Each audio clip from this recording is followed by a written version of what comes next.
All right, folks, I'm getting some big winds out here. A lot of lightning. I had to bring my camera inside. It was getting soaked. But I just tried to open my front door, the screen door, and it almost yanked me out of the dang yard or into the yard. Big winds. Big, big, big, really big. Uh, Hold on a minute.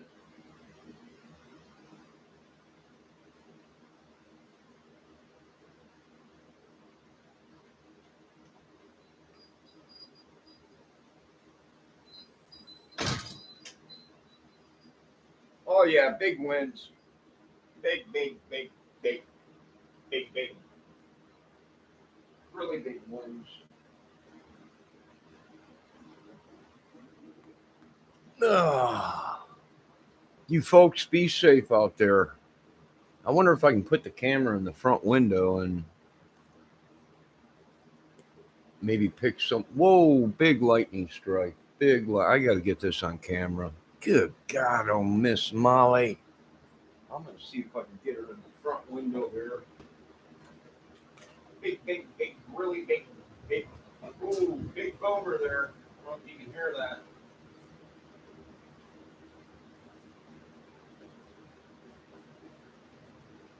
I might have to shut that off. Shut my light off there.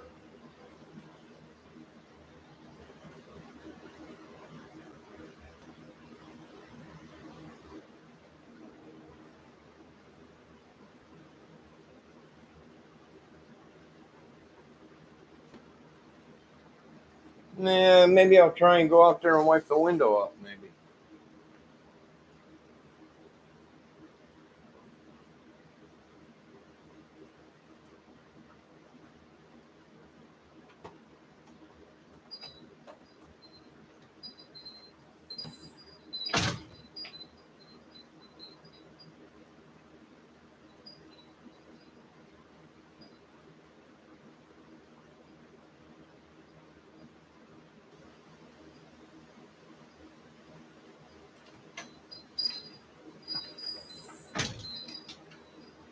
That didn't help, did it?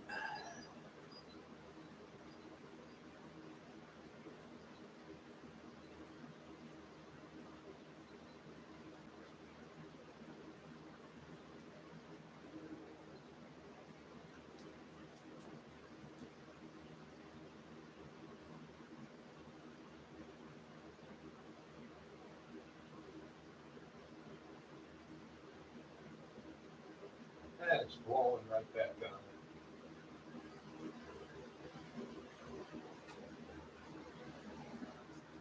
Well, at least we'll get some maybe lightning out of this. But yeah, it's blowing pretty good out there. Big rain, big storm. We're talking in the middle of December here. Just about, as Mr. Trump would say, this has never been recorded before. No, it hasn't. So I'm just watching a whole bunch of YouTube, sitting around.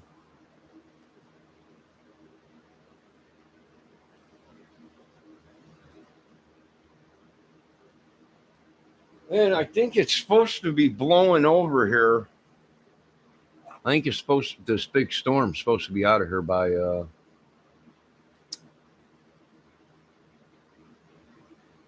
2 o'clock in the morning, I think. I don't know, what time is it now?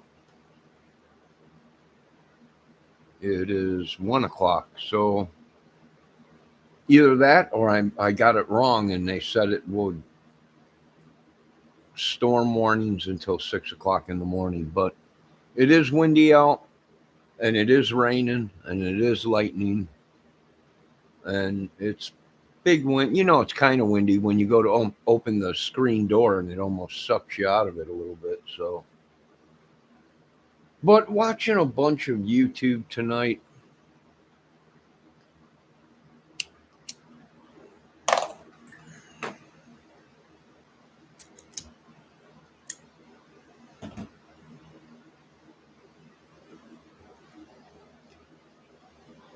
Let me see if I can fix this camera.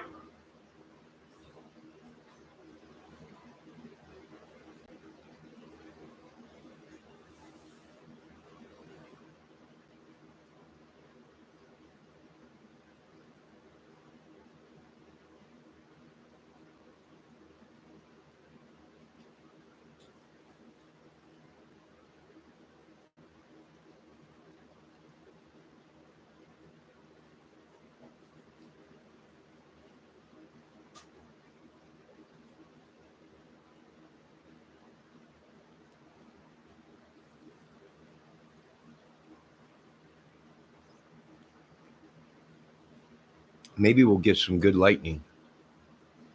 I don't know if I should put my camera back outside again. It's when I did get it, it was soaking wet when I brought it in.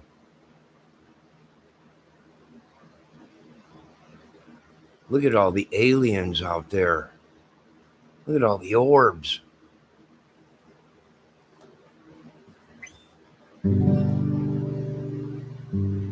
My God, look at them. They're moving all over the place.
So a lot of good cases were on tonight on a lot of good channels.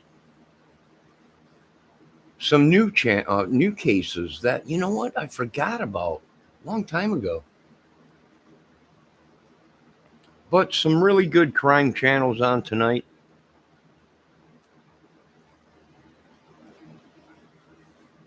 My birdhouse out there, or bird feeder, is just blowing around like crazy. We got cows. We got cows in there running. Good night, baby.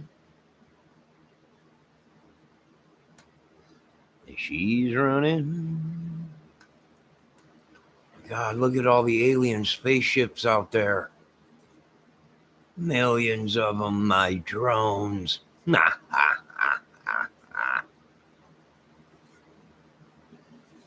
All kinds of aliens.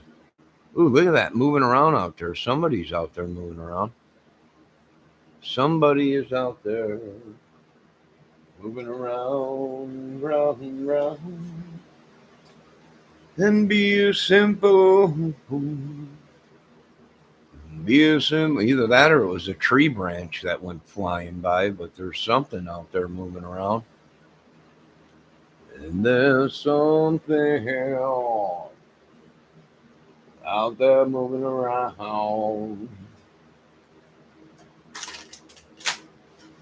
And be simple. Be a simple man. I want you to do this, oh yeah. If you can. Oh yes, I will. Now. Now.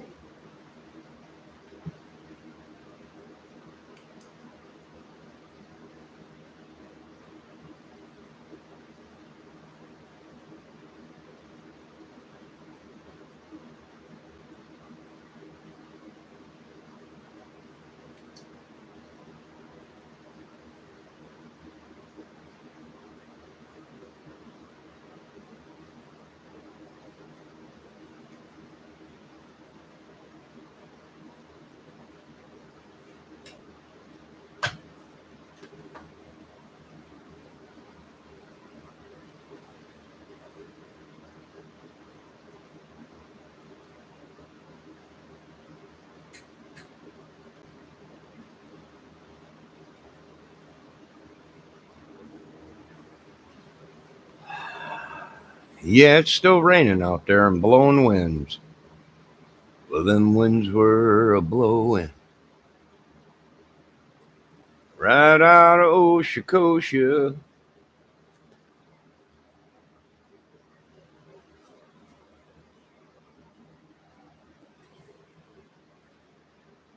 There was monkeys flying round all over town.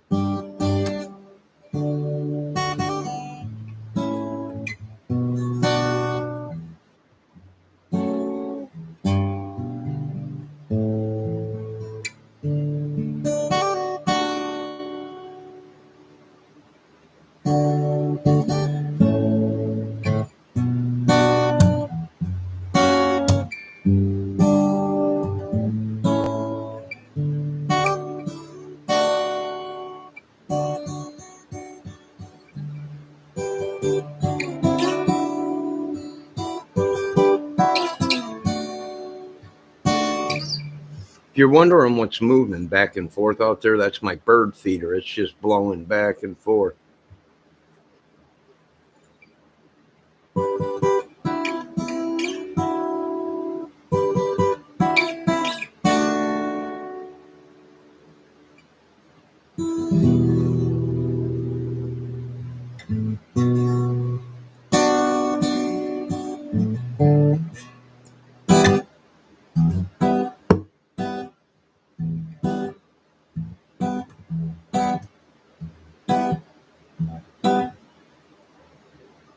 Good morning, baby. Where you been? Wait, what mic is working? Check, check, check, check, check, check, check. This mic ring? This mic might not be. I might have the wrong mic hooked up.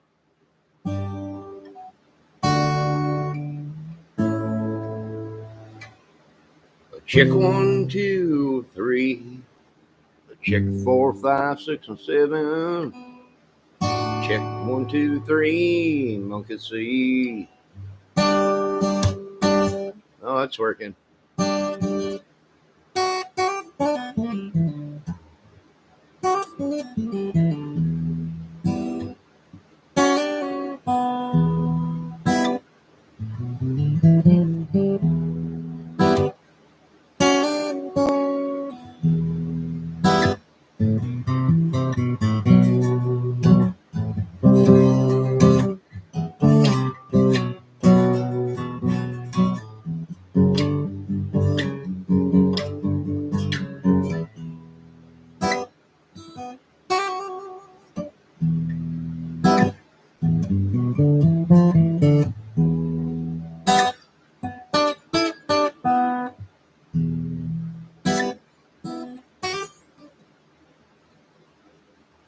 Well, there's blue lights in the sky tonight, baby.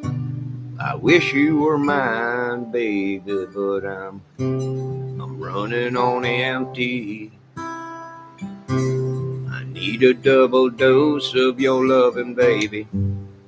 Don't you know I'm just a lonely soul out here in God's country.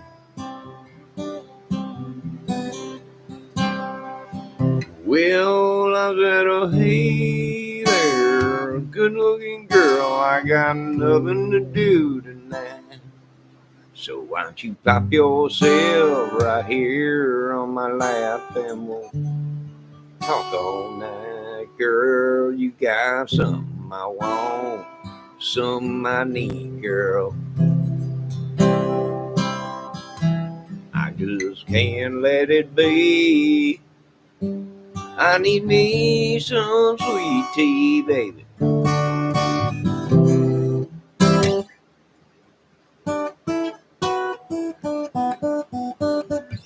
But anyways, the lights were flickering here. The winds were a blowing and a howling on this spooky night. You'd think it'd be Halloween, October with this weather. But no, it's December. Well, them December winds were blowing across the old Lake Chimichanga, and hoo-coo could chew, and the lake would give me Gucci hot coochie, yeah.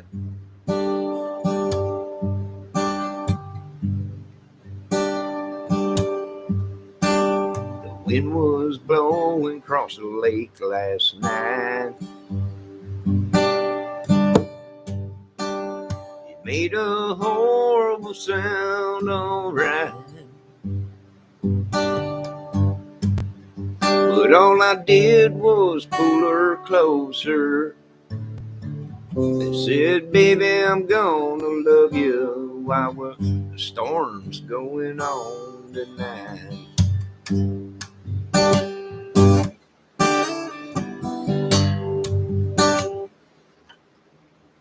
Monkey see, monkey do, hoo-coo could chew, baby, I ain't your fool.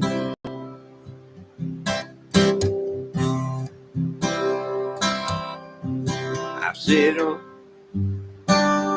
monkey see, monkey do, and I'm just riding the storm out.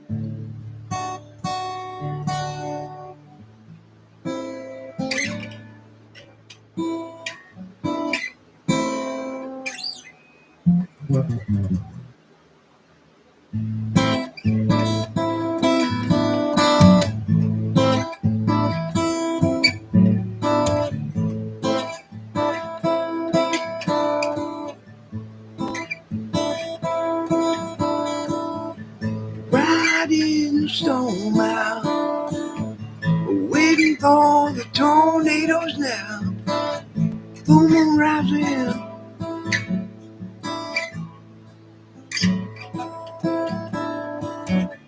Buckets of rain coming down, wind is howling and blowing around. I can get what I need in the Mississippi, and I'm not missing a thing. Watching the full moon bounce in the rain.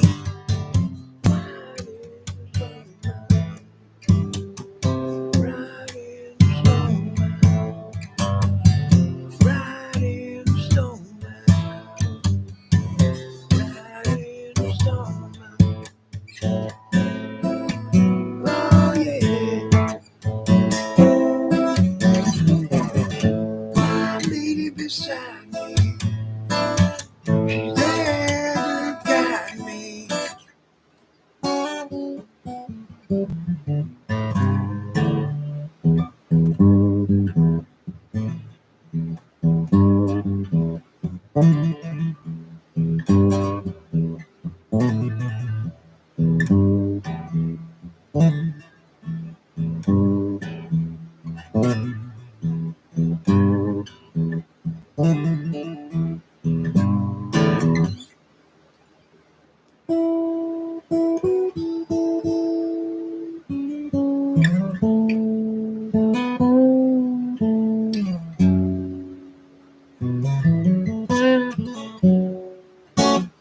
Well, little old baby,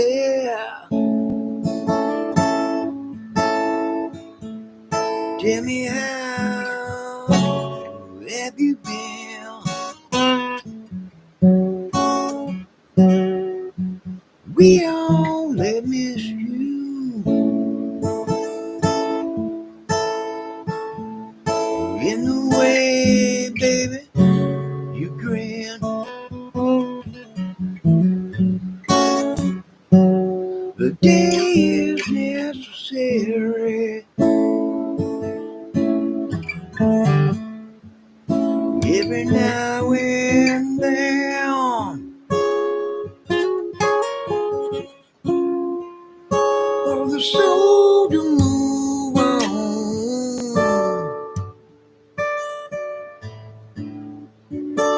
and give it life back again.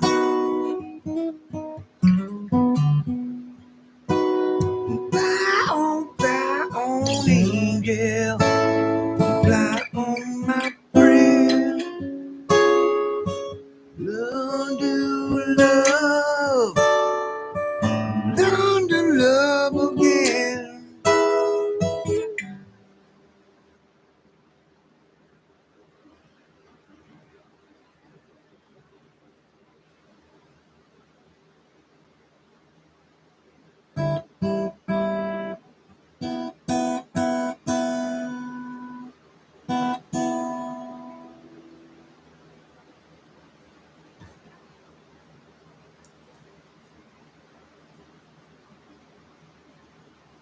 Fly on, angel.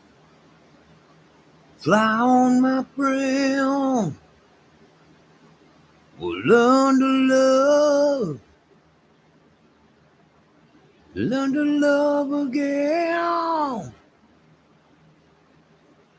Oh yeah, we got some wind going on out there, boys. Look at my bird cage. My bird feeder is just swirling in circles. Big wind, baby. You know what? Stinks. I'm out of cigarettes. You got to be kidding me. I'm gonna have to go out in this madness. Oh boy, are you kidding me? Are you kidding me?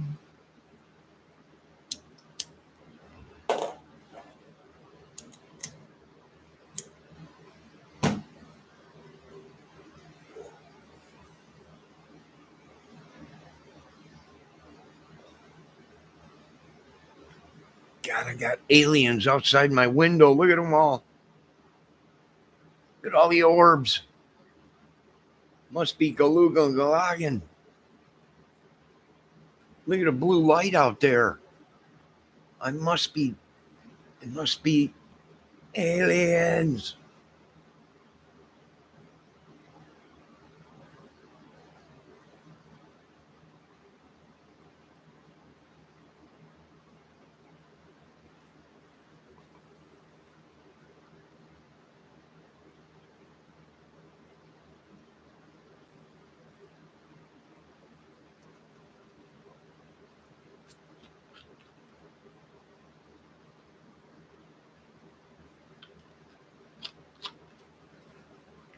Ah.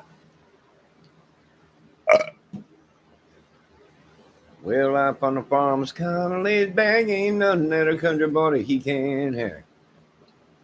Early to rise, early in the sand. Hee-haw, bo. Thank God I'm a country boy. Well, I got me on line and I got me on fiddle and the sun's coming up. I got cakes on the griddle.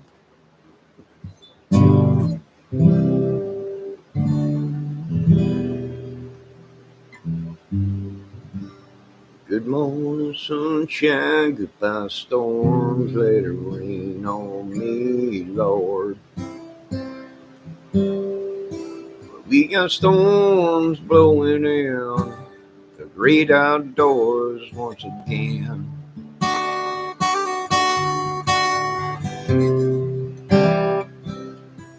That's just the way it goes sometimes, you know. See, there's like a woman, she changes, you know.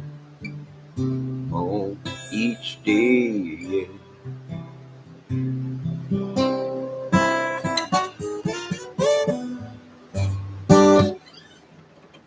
Good morning, sunshine. Goodbye, rain. It's just another day, babe. And one day it all come true. I gotta go get a pack of cigarettes, you know, yeah. I don't think I'll ever beat this cigarette addiction, yeah. And good God Almighty, Dan Spivey, the good Lord brought me here, and I gotta go out in that storm to get a pack of cigarettes, yeah. And good God, girl, where you going, yeah.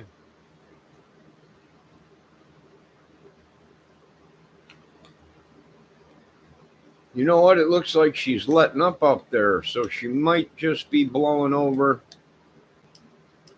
And it might be all, what time is it? Yeah, it might be all over with here soon. And I said, 1, 2, 3, lock the door. And she said, I ain't going home, no. That's okay, baby. You could sleep on the couch, yeah. And there ain't nothing I'd rather do.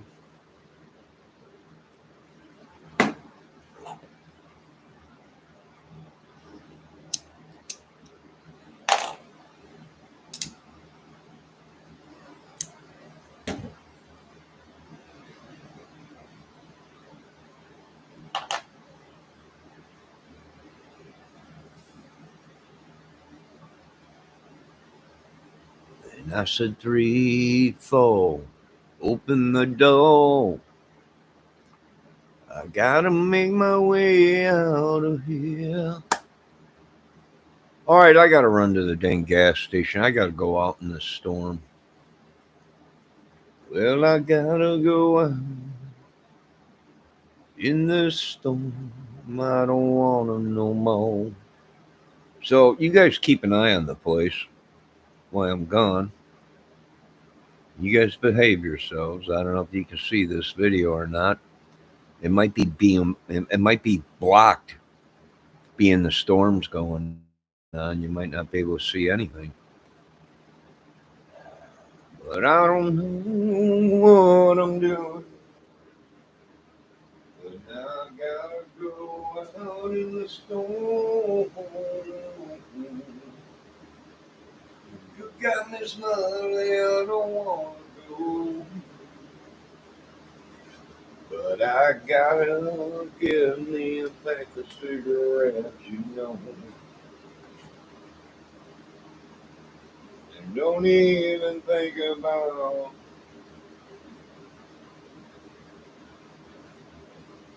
leaving the door. Whoa, whoa. I better grab my flashlight in case all the lights go out tonight. I'll be right back. I'm running. Get my keys, yeah. 'Cause it's a raining and a storming like a big dog on the porch. Everybody's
Oh, man. All right, I'm back. Yeah, it was a storm, okay? Tell you that much. Definitely windy out. It definitely poured. But I think it's almost over with for now. Some of it passed. Whew. My New Year's resolution is going to be ease up on the snacks and quit smoking. I just want to say to LaGrange, Indiana, the town looks beautiful. We got all the Christmas ornaments up, but no snow. Who knew? Who knew? Nobody knew.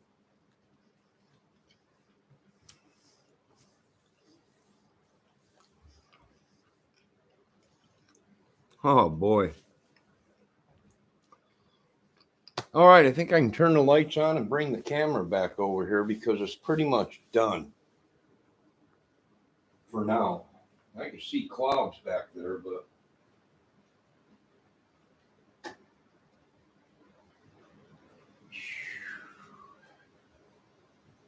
nothing major.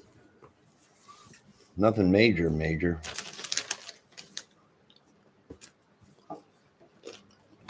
But I got me some ginger ale. Good God, look at that alien spaceship out there. Well, it's bright and white, and there's a blue one out there tonight, and I got rain falling on my head. Baby, I'm coming home again, gonna hug and kiss you, baby.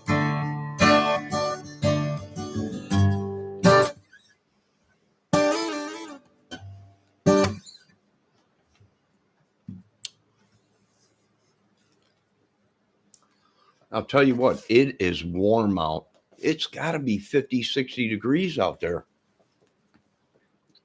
And that stinks because I put the cover back on my air conditioner. Now, do I take my cover off, turn the air conditioner on to cool off for a day? And then I think in a couple days here, it's supposed to get warm for a week or so. And then I got to put the cover back on it. But I think I might have to because it's a little warm in here. Well, it's a little bit warm, and that's what I know. Sun is shining like a camel toe. Good God Almighty. Dance, baby. So, who do we got on tonight? Well, I was watching from Down Under Australia case a little while ago about Summer Wells. Ladies, I'm watching. What was the name of it? Down Under Crime Channel. So I've been watching that, chatting, and then I was over on the lab with Josh, hanging out over there for a minute, watching his channel. Do I know any of these people personally? No. I just go into their chats, what's up, voice my opinion on some things, usually get chased off. Who is this guy? That's that idiot. That's me. What do we got? True Crime Exposed, Summer Wells, BK, driving the back roads of Tennessee. Oh, that must be Benny Keys. BK, anything abbreviated BK, I think, is Benny Keys.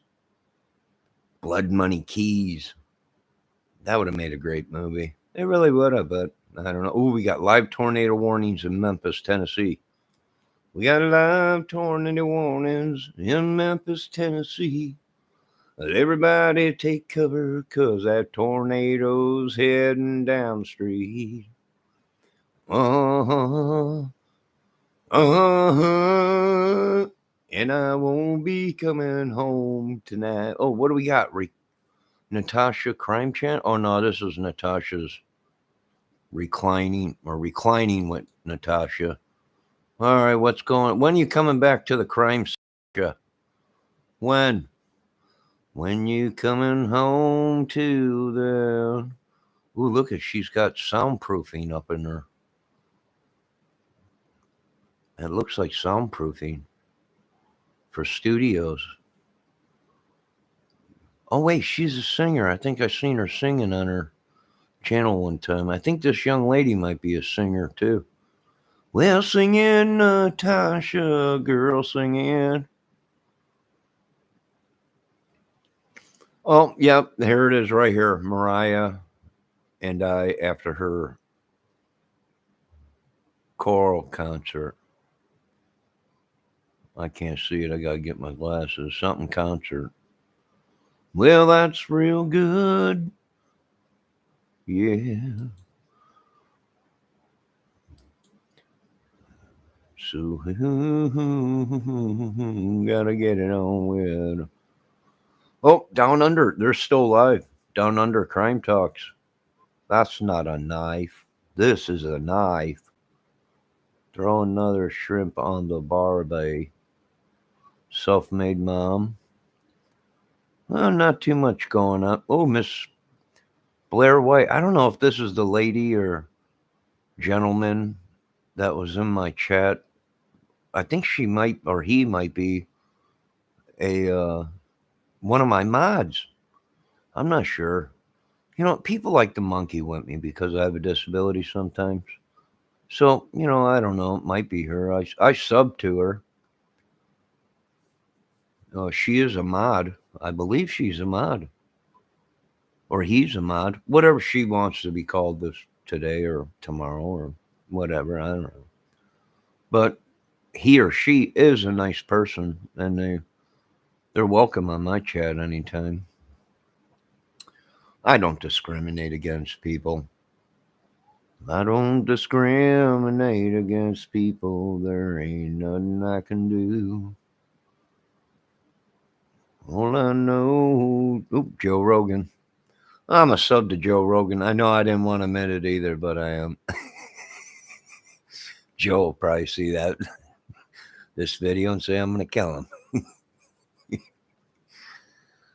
No, I watch Joe Rogan. He's good. You know, he interviews all the people. He is a hunter, you know, and he's a good MMA guy. And he's got one heck of a back kick, a swinging roundhouse kick. You know, he also's got a great straight on forward kick. I don't know. He's got a good kick. That's what I'm going to say. I'm going to say that much at least. That's what I'm going to say. What else do we got? Oh, here's Ziggy's back.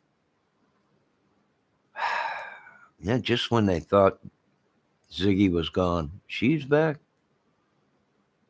Probably meaner than ever. Who knows? We're not sure yet. Oh, tornado outbreak. Good God. Oh, my God. Look at this. Test drive a 1970 Pontiac Grand Prix. Ooh, I wonder if that's an SJ or a JS. I got to check this out real fast, guys. Oh, do I have anyone in my chat? Bendejo was watching the White episode. Yeah, I watched that too. Her and Joe Rogan. Yeah, I jumped over there and checked it out. I also checked out the Ted Nugent and Joe Rogan one. Yeah, Bendejo, is Stephen Scott really Blair White? Or is she or he just joking with me? Well, I don't know, but I know one thing. Billie Jean.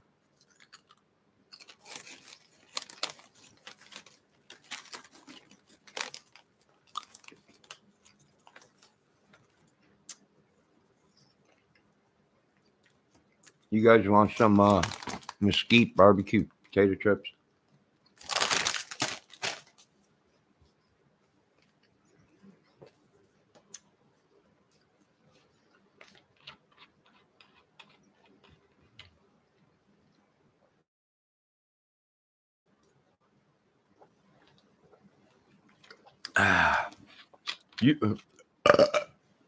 Yeah, Bendejo, I jumped over there and checked out the episode of Blair White and Joe I wish she wouldn't do that DMT stuff, or he wouldn't do that DMT stuff, or Joe wouldn't do that DMT stuff. I don't think that stuff's too good. Ja, kon roken. Hoe lekker. It'd be a good thing if I quit smoking. You're right about that, pendejo.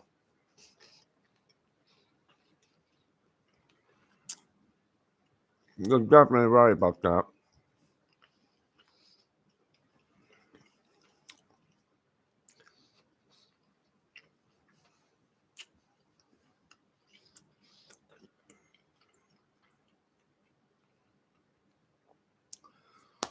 But anyways,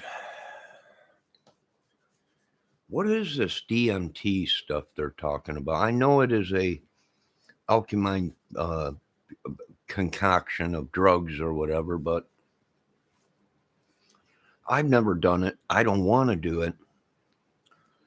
And I keep hearing these people, they talk about it.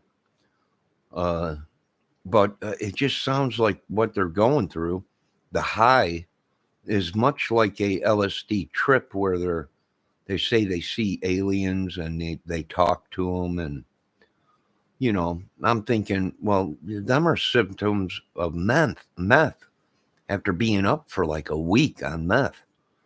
You know, these people, they start seeing shadow men and they start, you know, I don't know. No, I don't know. I don't know, but I've been told silly old woman ain't got no soul. Yeah, yeah, it's a 69. Oh, let's check it out real quick. I like the old Rivieras and the old Grand Prix and the SJ Grand Prix with the 455 in it. Let's see what this bad dog's got, Bendejo. Let's see here. Let me turn this up. I'm missing a little bit here. This is to turn on us, but it's not cutting on. All I can say is I can already tell this car sounds real strong. It sounds good. It's a 1970 Pontiac Grand Am. Can you see that, guys? I don't know if you can see that or not. Let me move this camera around. All right, let's check this out. I like Grand Prix, the older ones, the old Rivieras. Yeah, let's check this bad dog out. I can tell by just listening to it. It sounds like it's built pretty good. And a 1970 Pontiac Grand Prix. This one here's got the original 400 under the hood here. We just got done decoding it. All right, if you guys ain't familiar, this is Nick. Okay, this ain't Nick's Garage. This is Maple Motors Muscle Cars Nick, Southgate. I watch his channel a lot. I'm always on. If I pull up my Google, you'll see that I have it right here, Henderson Motors Sport in Tennessee. I have it right up on my Google thing, so I can go right to it. My Facebook, YouTube, and Henderson Motorsports Car Dealer, Tennessee. So I got it right there. I click it, and it brings me right to the hot rods. I used to own a couple cars that were pretty nice and were fast, but them days are gone. Maybe one day I'll get another one. But he's got a Challenger on here, and he sold the Charger. They wanted 20 grand for the Charger, and that was beautiful. But he does have another with a 340, but it is actually a 383 V8 Dodge Challenger, and this thing is sweet. But he's asking 21. Oh, he sold it. I don't know, but let's get back to this YouTube channel real quick. Does have power brakes. Does have power steering. Let me blow up the picture real quick. Oh yeah, that car looks. Detailed pictures at maplemotors.com. I have finance and I have shipping available for you. That car looks real good. Real good. So every Monday I'm going to update with about 10 cars. It is a SJ, or it's a J series.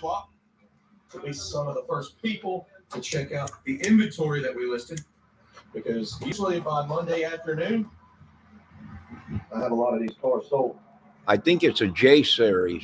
With that being said, go to maplemotors.com. If you're here on YouTube, I'm just going to say that car looks sweet. That car looks sweet. You're on Facebook, Snapchat, TikTok. Those are different platforms. They all lead back to maplemotors.com. So go there, check it out. It's about that time. Let's go for a ride. Let's do it, baby. Fire her up. So we're going to look around this ride, check out some stuff. Oh, it's a Do you think the horn works? It's a game we like to play on the channel. How about this console? Oh, that looks tough. It's pretty sweet. I like all the curves on the dash. Man, hardly any dash up there. I like it. Pretty clean. I like it, man. It is a J series, too. Around the back. Got the gear there. All the stuff that we use to make the videos, look below in the description. All right, Nick, fire it up. All right, wait. He's going to fire it up. Cutting on.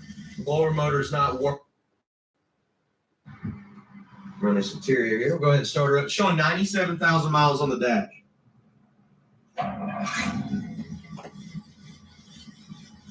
Gas gauge on this one, I do believe it works. It sounds good. It sounds real good. No clock's trying to turn on. All right, I'm gonna fast forward. It sounds good. Sounds strong. Man. All right. Let's get on the road, guys. Let's stop with the screwdriver. Nick, get her rolling. Get her rolling, Nick. Now we just gotta be patient and wait on some traffic. Get on her. I want to hear her. Okay, here we go. All right, get her going. Oh, she sounds good. She sounds good. Speedometer's coming up on the dash. This car's definitely got some pep on it.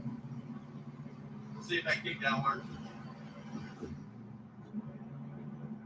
I feel like it's hooked up. The brakes feel great on this thing. There it is. Kickdown is hooked up.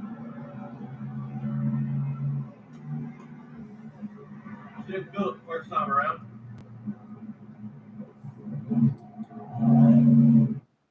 Sounds good. Hey, he only wants 17 grand for it. Oh, it's raining out there. He ain't gonna be getting on it too much. The rain coming out. The rain comes. Everything about. Learning the guitar was something that I always talked about. All right, let me check my chat to make sure I'm not avoiding or oh, your first car was a Le Mans, huh?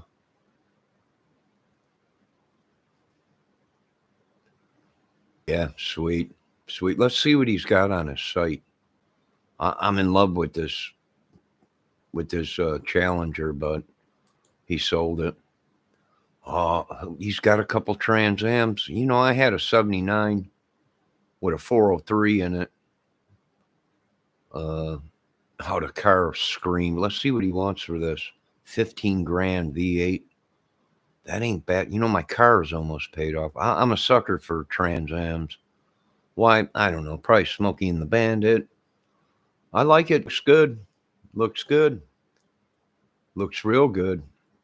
76 V8.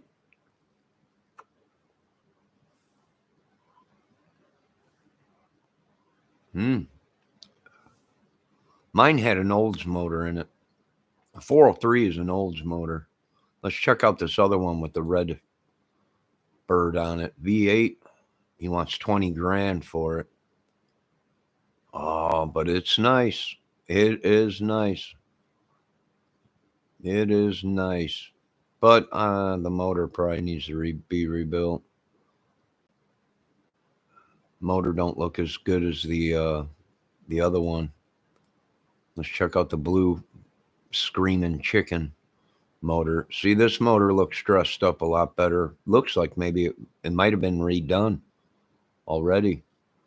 Plus, I like that year, 1976. The other one is a 79er. Yeah, same year the one I had. I had the metallic brown with the gold eagle on it and T-tops. And let me tell you something. That 403 Oldsmotor, that thing was strong. It was so strong. Once I bought the car and I tuned it up, I had a guy that I used to work at a garage with a guy, and he was great at tuning cars. Once he tuned it and timed it, you know, I put plugs in it, brand new plugs, and then he brought his timing gun in, and we timed it and everything. All I had to do was just mash the pedal, and that thing would wheel hop all the way down the street. He's like, you better get some ladder racks for that thing, or you're going to rip the rear end out of it. And sure crap, about 2 years later, I was hot rodding in the parking lot showing off, and I broke the shock mounts on it. It ripped right out of the top of the wheel wells. Well, he's got a Riviera, 1971 with a 455 V8. Oh, you know I love this car. Big block in it. It's got the bow tie windshield on the back. Oh, that is one sweet car. Can you see that, Bendejo? This Riviera, 1971 Riviera. 455 in it.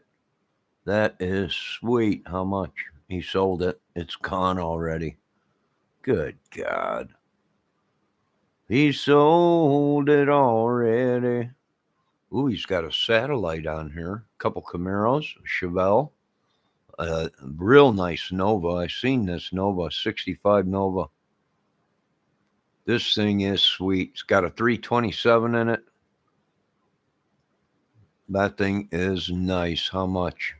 24 grand. Yikes. Sweet, but 24 grand? I don't know. That seems a little bit.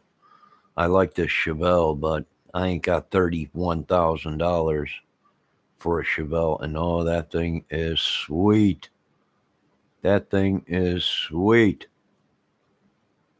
That thing is F-I-N-E, fine.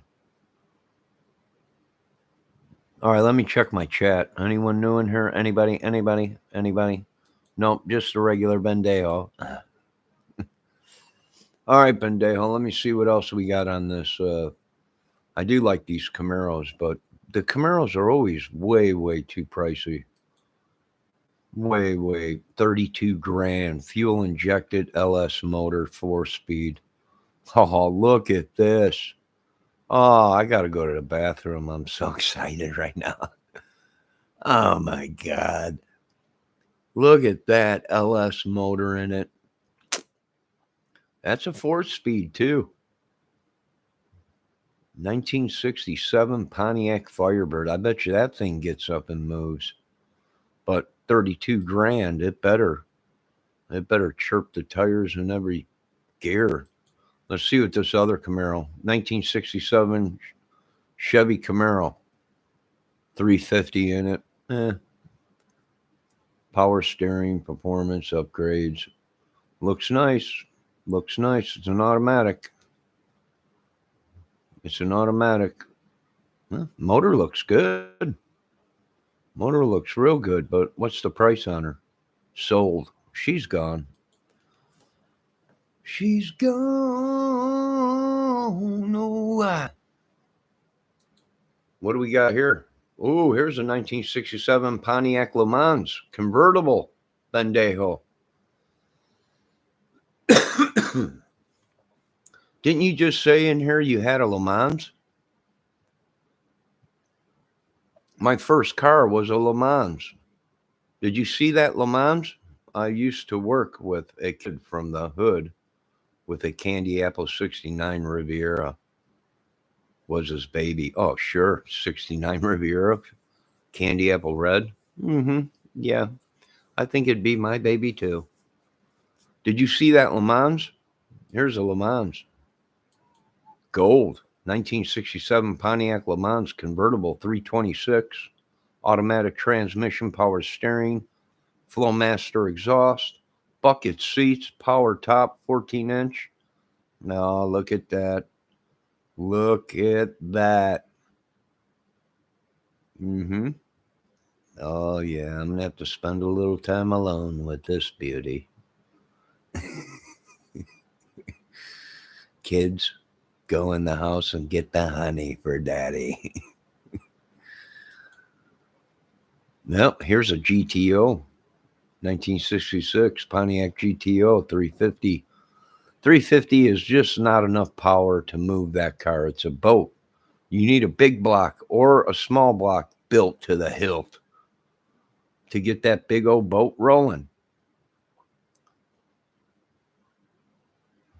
Nah, I think that's about it. Let's see what else he's got. No, he's got a 55, I think it is, which are always nice. But yeah, it's a 55, 210,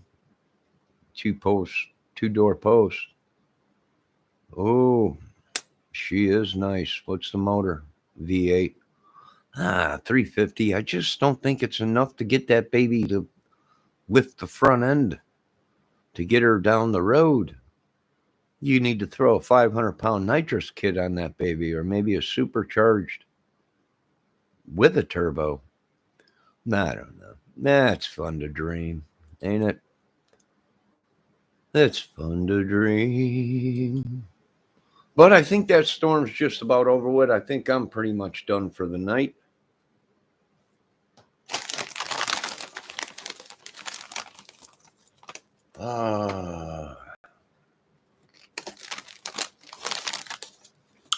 I'm wondering, do I buy another car? This car I got already is almost paid off. Do I get me a nice Trans Am or a Nova or something, or do I get a truck with a snowplow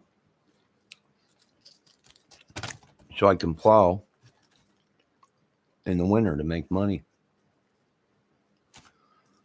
If it snows, hopefully the El Nino changes and we get snow like we used to in the wintertime.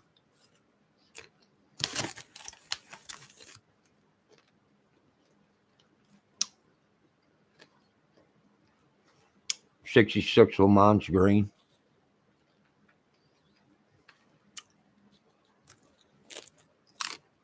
I bet you that was nice.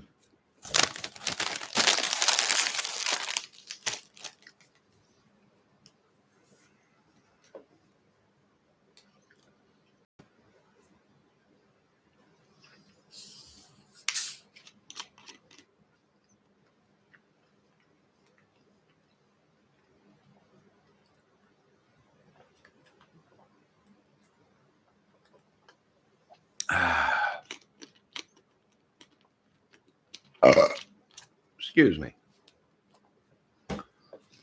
All right, let's check out the weather real quick, just to be safe. You know, I don't want to pass out tonight, and the next thing you know, we got tornadoes coming. But I think it passed. I think they said it's supposed to wrap around. We got advisory right now. It is windy out. I know at least it was when I went and got cigarettes, but I think it's supposed to wrap around, and on the back is supposed to be snow. And you can see, here's all that big yucky stuff, and it just is blown by me. I'm right on this line here is Indiana, Michigan. I'm right off of that line there. You know, I'm right on the border between both of them, about 3 hours away from Chicago, and Toledo I'm not far from, about, I don't know, maybe 2 hours from old Toledo, Ohio.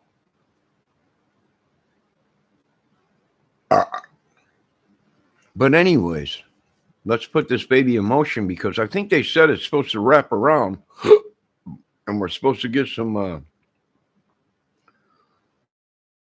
snow out of it. But it's supposed to round, but it might be out of. It's moving pretty fast. It might be out of here before it even gets a chance to do the old wrap around and give us. Come on. The weather map's giving me trouble. Come on, Zoom in, zoom out. All right, there we go. Come on. Come on. Ooh, wait. We got big snow back here. We got big snow.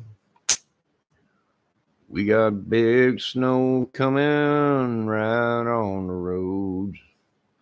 If you're in that 18-wheeler, pull her over, 'cause there's a big wind blowing on the road. Yep, I got snow back here, man. It's coming. So this thing is actually hooking way up into Michigan, Wisconsin, and then it's like coming back down, but it's like cold. It's like snow. Look at it. Probably that pink is ice and rain. So they're getting snow back here, and this just blew by us. So it looks like I'm in the clear for tonight, but this storm is heading to the east, boys. This baby might make it all the way out to Boston, Massachusetts, And the lights all went out in Massachusetts. Massachusetts is the place I want to go. Let Levine know to shut the dang effects pedal off. God, every time he turns that dang effects pedal on, this is what happens.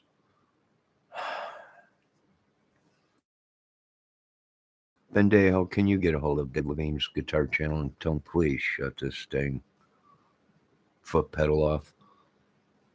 Next week, he's talking about getting 3 more new pedals. Might put him in the Guinness Book of World Records for guitar pedals connected all at one time.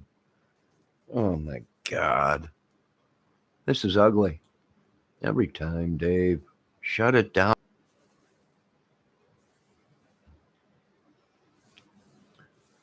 Your sister had an MR2? One of them little Mazda MR2s or whatever? Yeah, them things would be nice. I used to work at a garage, and I used to change oil for this one guy, and he brought his Fiero in. But there was one little thing about this Fiero. Fiero motors are in the back, right? You're not going to believe what this guy did. He pulled it out, the Fiero motor, and he put a small block built to the hilt with a blower on it. He couldn't even barely touch the gas pedal. The front end would lift up. It was wicked. I mean, he had a giant blower. When he came pulling in, I was like, what? My God almighty, what is that? It sounded like a alcohol dragster pulling into the building. And after I came up out of the pit, it was a Fiero.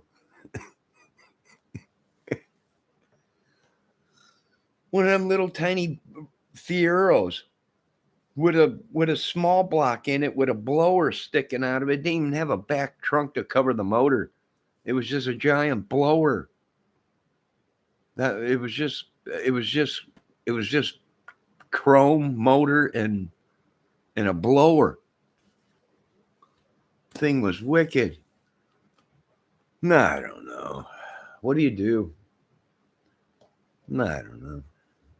What do you do on a stormy, windy, cold night? Well, you know what old Jack says. Did you pay your dues? I paid my dues, Mr. Russell. Oh, yeah.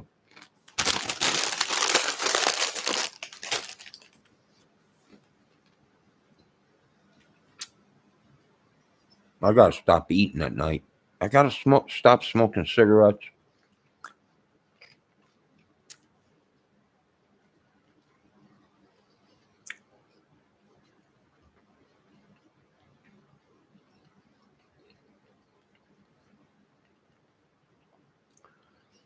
I got to stop YouTube. It's become a drug. All these channels hanging out with these dudes and all these women and everything on there, and all the madness of these cases and music, and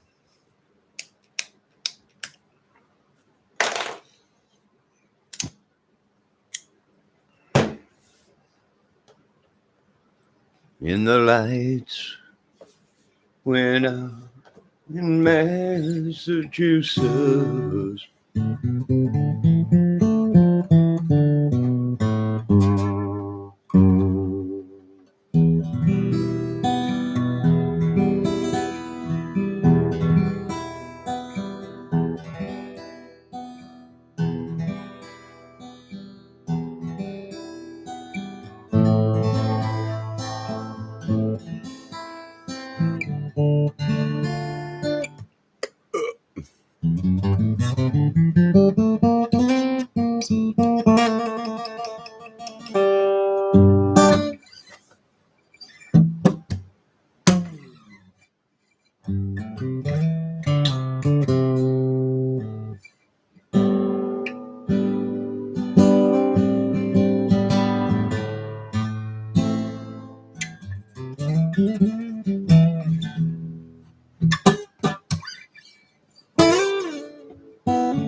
Oh, you know what else I watched today? Joe Bonamassa show from Nerdville.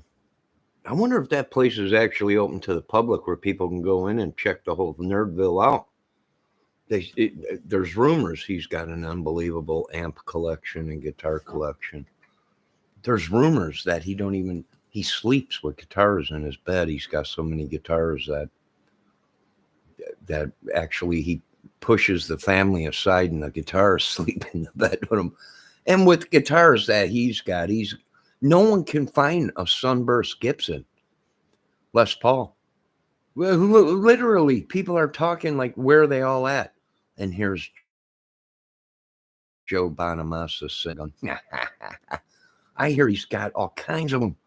He's a big Les Paul Sunburst guitar guy. He's got all kinds of them. What it would be to be Joe Bonamassa. He is a good guitar player. I mean, a lot of people, it's the blues, but hey, the dude's been doing it since he was a kid. He's good. But anyways, I watched his YouTube channel today. I subbed to it. And I'm friends with him on Facebook and everything, or, sub to his Facebook channel and whatever. And I still haven't found out who won the, I hope I didn't win the free guitar he was giving away. He was giving away a free Epiphone 2021 Black Beauty custom, the Joe Bonamassa Epiphone guitar. And you know me, you know how I am, you know how Johnny Kramer is. I filled out the paperwork 30 times. Every time he made a video on Facebook and said, go to this channel and register to win this guitar. It must have been 30 times I registered. I hope he didn't send me an email because I don't read my emails. If it don't say Waves plugins or Guitar Center or in big letters, Johnny, you don't delete this email. You won a brand new guitar. I throw it I delete it. All the spam mail I get and all the crap I get. I hope I didn't win. But anyways, Mr. Bonamassa, it's been probably a year. I'm still waiting to find out who won that dang guitar. But anyways, I watched his channel today, and Mr. Giraldo was on there from Pat Benatar, Neil Giraldo. A lot of people don't realize who Neil Giraldo is. He's the guitar player from Pat Benatar, the lead guitar player, the rhythm guitar, but the whole shitting shaboodle. The guy's a real good guitar player. Incredible. I don't know if you younger generation out there know who Pat Benatar is, but back in the 80s, that band was real big, especially his guitar licks and everything.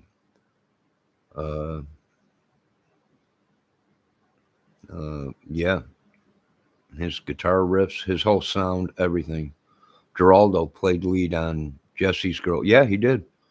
He's a producer. A bit. Who knew? Who knew? You know, who knew? He's a big producer and everything, or something like that now, and he still plays guitar. Still has amps. Who knew he didn't? He didn't even use effects. He didn't use. I think he said he only had one pedal or something. He plugs into his amp, and that's it, and got all that tone out of it. I don't know. Who knew? But anyways, I watched that episode today on Joe Bonamassa's channel. He's been doing a lot of interviews with a lot of people. Well, a lot of people. He knows a lot of people. He's been playing guitar. People say, is he better than Stevie Ray? All I know is he makes a lot of money. And you don't stink and make money playing guitar unless you're good at it, Hello, Lynn. Is it Lynn? Hello, Lynn. You're welcome here. Hang out, chill, relax. We had a big storm come through. The lights were flashing here. The wind was blowing. I went to go open my door to get my camera from outside because I was videotaping outside. And it actually sucked the screen door open. And the wind, so that means the wind was blowing so hard one way, it was sucking my screen door open. So, yeah, we had some storms come through here. So I'm just sitting around chilling. I'm starting to get a little tired. We're talking about cars and guitar players and Joe Bonamassa and how I filled out the registration thing on his channel about 30 times to try and win the free. And then every time he made a brand new post on Facebook, I would ask him, who won the guitar?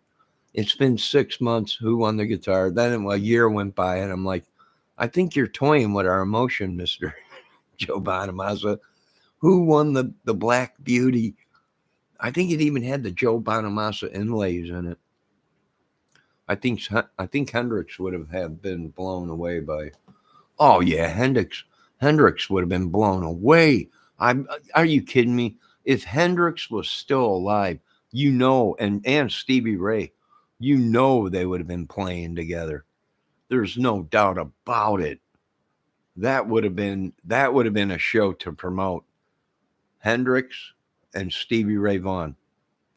Because when Stevie Ray was alive, I think Hendrix would have been in his 60s or 70. No, probably in his 60s. So he would have been still out there playing. That would have been a show to promote. Hendrix and Stevie Ray Vaughan and Clapton and Joe Bonamassa. That would have been the big four blues guys or whatever.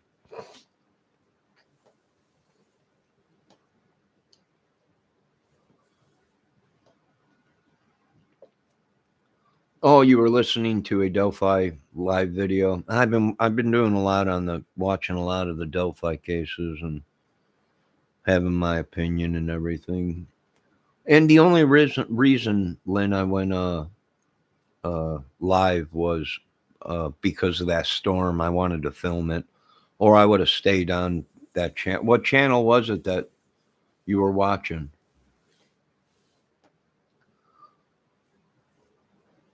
I was watching the Girls Down Under, and I was also watching. Oh boy, who else was I watching? There was another person doing a thing on. on the Delphi case. I'm thinking we have some of the guys already in prison, and they're working on getting more of them. You know, what do you think, Lynn? You think it was just one person involved in this whole thing, or do you think it was a bunch of people? I'm thinking it was more than one person was involved in it. And I know, Anthony Greeno was talking about interviewing Chadwell and Calvin Klein, Keegan Klein. And if I was them guys, I'd stay away for right now. You don't want to get too close to them guys when all this stuff is going on. But they want to get right in there and interview these guys, and we want people around just in case. I mean, it'd be a smart thing to do. Yeah, I think probably people will be arrested for it if they ain't already arresting people.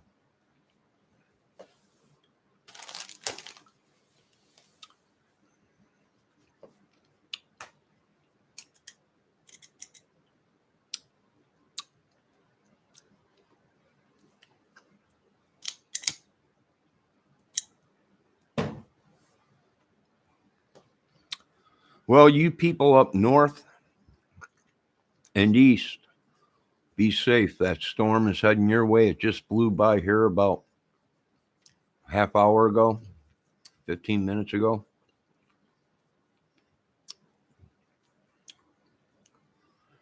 Next week will be a press release. No, I hope so.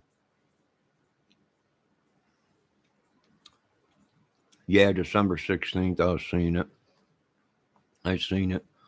Like I said, I was watching Greeno's channel the other night and a couple other channels, and he was saying he's going to talk to, but I'm trying to tell Greeno, or was trying to say to people, Chadwell is not going to tell you that he killed the two girls. Not unless he cut a deal and he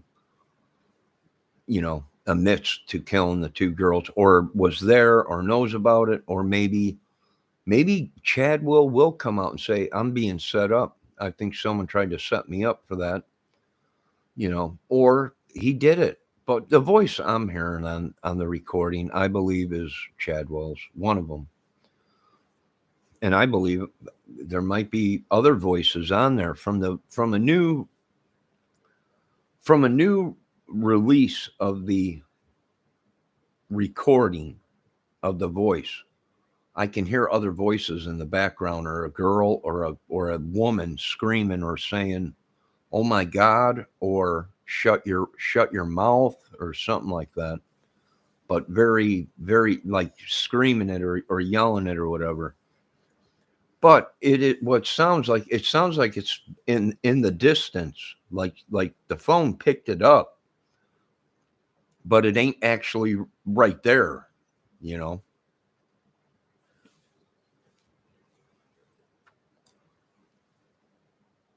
Yeah, Chadwell also has court. No, I think it was a bunch of people in. Yeah, they could be. They could be talking all kinds. And, I was like, man, I was thinking, you better have recorders on. You better record everything, because they could try pulling a fast one or something, or, they've all been in jail or locked up, and that it's an area around there that actually people do know each other, and we don't know if any of these people had a connection with Chadwell over the internet, socially, Facebook, YouTube, whatever, Instagram. He was on all kinds of stuff. A Dropbox of these kids, crazy. What guys could be talking? A Dropbox? What's that, Lynn?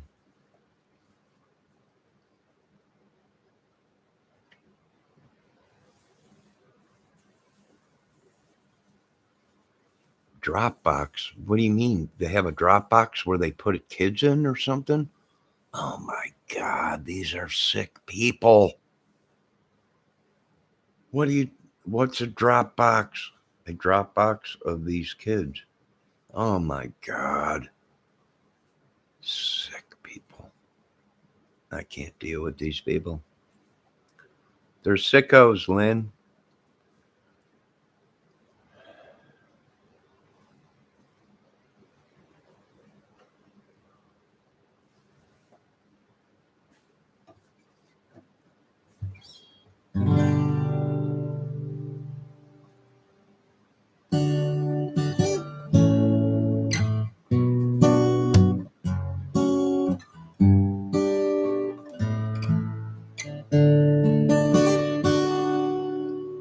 Oh, the internet of pictures and videos that they can access at any time.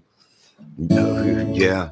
I imagine, Lynn, they got one phone or maybe 4 or 5 phones when they busted Calvin Klein, which is Keegan Klein. And what they did was probably went through them phones and names just started popping up. Boom, boom, boom, where he sent photos to people or whatever, or was communicating with people. And I imagine the police said, bingo, was his name? Oh, and boom, it just opened up. One phone opened up to how many cases? The other phone probably opened up to other cases. But here's the thing: they did give him a polygraph, supposedly, from what I've seen the videos. Whether that's true or not, I don't know. But he supposedly passed it. And they did ask him about the Delphi case, and he passed it. So, you know, if he had anything to do with it, they would have kept him. They would have never let him leave that place. They would have booked him on the charges they had him for with the kids, photos or whatever. And they would have held him until they had more evidence, or if he lied on that polygraph when they asked him, did you kill Abby and Libby or whatever, if there was an inkling that he was lying, they would have kept him. They would have said, we're charging you with this, and this, and we're holding you in custody for this. And yeah, I think, you know how the police are. They would have walked in, put down the folder and said, you want to talk about anything, Calvin Klein? Before we go ahead and talk to you about what we're going to do. You know how the police are. And he would have been like, what are you talking about? Yeah, spill the beans, because we got the lie detector test info back, and you haven't been telling the truth. So do you want to talk about, how the police are when they, at least that's what I would have done. I would have brought in a plate of donuts and said, here's one donut. That's going to be the last donut you ever have in a long time. Say bye-bye to Krispy Kreme, fat boy. I don't know. I didn't mean to say fat boy. That's rude. Yeah, he probably cut a deal. I wouldn't doubt it. I wouldn't doubt it if both of them cut a deal. Well, here's the thing. Like I said, if they didn't have anything to do with it, they would have never released them. So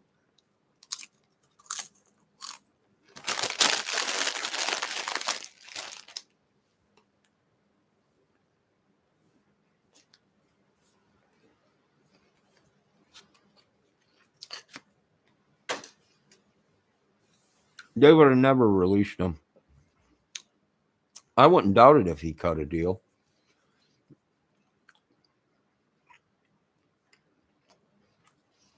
Same thing with Chadwell. I wouldn't doubt it. I mean, that would make sense why everybody's cell phones the police been picking up cell phones, computers, probably.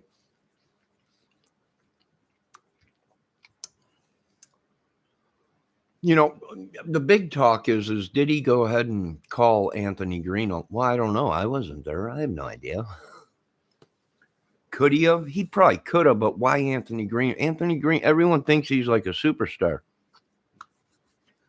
You know, it don't make sense. Why would he call a YouTuber when, you know, usually these guys, if they're going to talk or play games with somebody or, you know, they're going to call a news channel, the police station or the FBI or someone real big in the, you know, well known like a Howard Stern or something.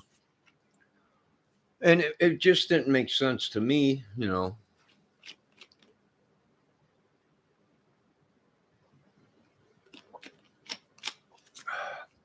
Maybe. But here's the thing, Lynn. I'm sure they asked them all that stuff when they brought him down. When they brought him down to the station the first time they caught him, 12 days after the girls were killed, they already were at his house, picked him up, and got information and everything and phones and whatever. And if they gave him a polygraph like everybody was saying in the video, and he passed it, you know, I'm sure they asked, you know, they would have started off small. What's your name? Where do you live? What's your address? You know, yada, yada, yada. Then they would have hit him with the big questions. Were you there at Delphi? Do you know Abby and Libby from social media or anything? You know, and if he would have said, yeah, you know, I was communicating with them with a fake account or whatever, then they would have came out and they would have said, they would have hit him with the big question. Did you kill Abby and Libby? And if there was any inkling of him lying on that polygraph test, when they asked him, did you kill Abby and Libby? They would have never let him go. They would have kept him right there and started charging him with the charges that with what they had with underage minor nude photos. I didn't even see a photo of his father yet, but there's some people saying he's around. You know, and he might look like that. It might have been him. He just might not have done the killing. Chadwell might have been doing the killing. I don't know. Maybe it wasn't Chadwell. I don't have all the evidence. All I'm going by is the recording of the voices that they released and the videos I've been watching of Chadwell on social media, his YouTube, Instagram, Facebook that he was putting out, talking about how he had a bad life and him and his club that he belongs to or whatever, the group of people he hangs with, they would never hurt kids or anything or girls or rape anybody, but yet they caught him with a girl in his basement chained up. Now, you know, is that true or was that the media putting that out and the police? We don't know if it's even true, but I would say it is.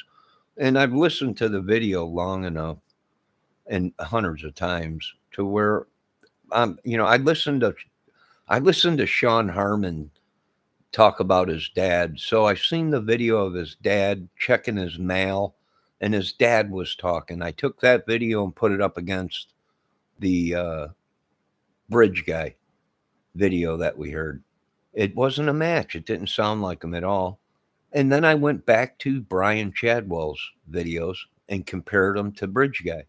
It sounded like it, but it's funny. It sounds like something's up with that recording. Maybe it was the wind. Maybe it was, I don't know. It's a touchy case.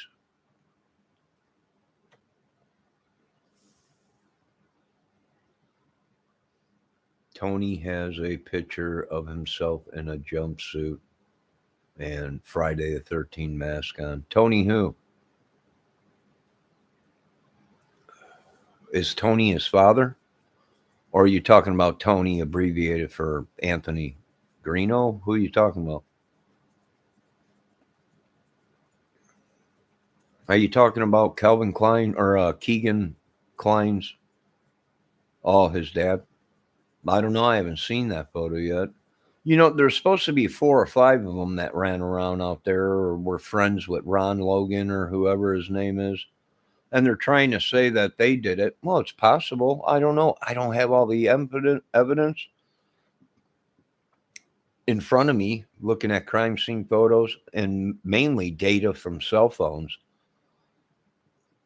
It could have been the 4 of them, the 4 horsemen or whatever they were calling themselves.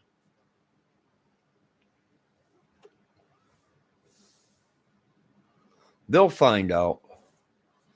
They'll solve it. It's just taken them a long time. I wish they would have released the information right away, but they didn't. They chose not to. That was their call.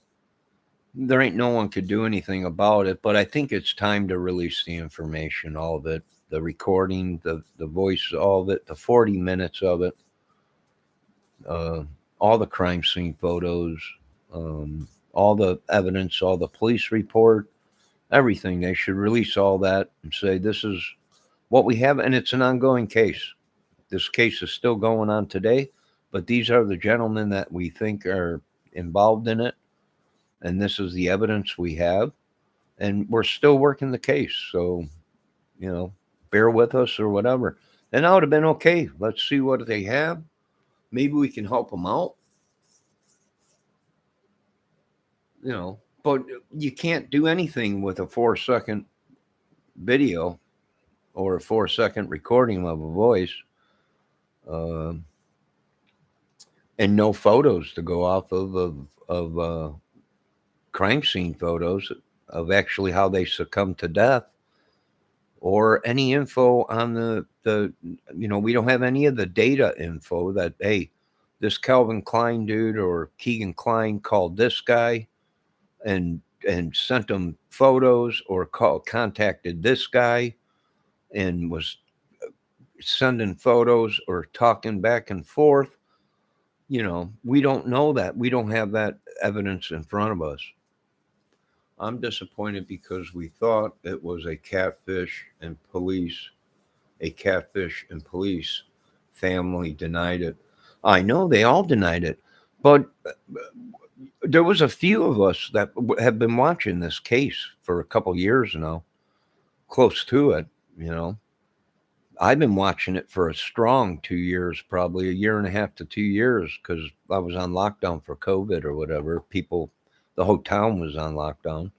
Couldn't do too much, only go to the store or go out to make $1 if I needed to do some work. But there was some of us already asking questions. Is it possible they were lured there by somebody? And we didn't even know about there being a fake account on there. It was just certain individual channels that were watching these other channels and in their chats, and just regular people that were in chats saying, is it possible they were lured there by somebody so they could kill them, or maybe lured there to try and kidnap them for trafficking or whatever it may be? And there was people saying, no, they said it was nothing like that. And then I started hearing rumors. Okay, well, one of the girls was pregnant. So I started getting on some of these channels, and I want, who's the one saying, where'd they hear that from, that one of the girls was pregnant? You know, and then that led around, and then Sean Harmon's name and all that, you know. And then I heard the videos about Anthony Greeno being real good friends with Mike Patty, and they were in some kind of a Harley gang or biker club or whatever. And Mike Patty had a altercation with another biker or something like that, and they were wondering maybe it was a altercation killing or something like that. And then I seen videos. There was a white van out there and a young couple arguing before the murders. I mean, there was just so many things out there, you know. And then the girls, one of the girls was pregnant, and it just got worse and worse. And I'm like, they got to release them. There's no way they've turned it into such a mess. We don't even know now if they'd be able to go into court and they get a fair trial, or even, this might have damaged the case with all these rumors and everybody hearing about it. I think it was some people were involved, and I think maybe they were trying to cover it up or throw us off with videos and false information. And this whole thing with Anthony Gto and his dang phone or whatever getting confiscated from him, and them actually telling him it was involved in a murder case because the murderer might have called him. I don't know.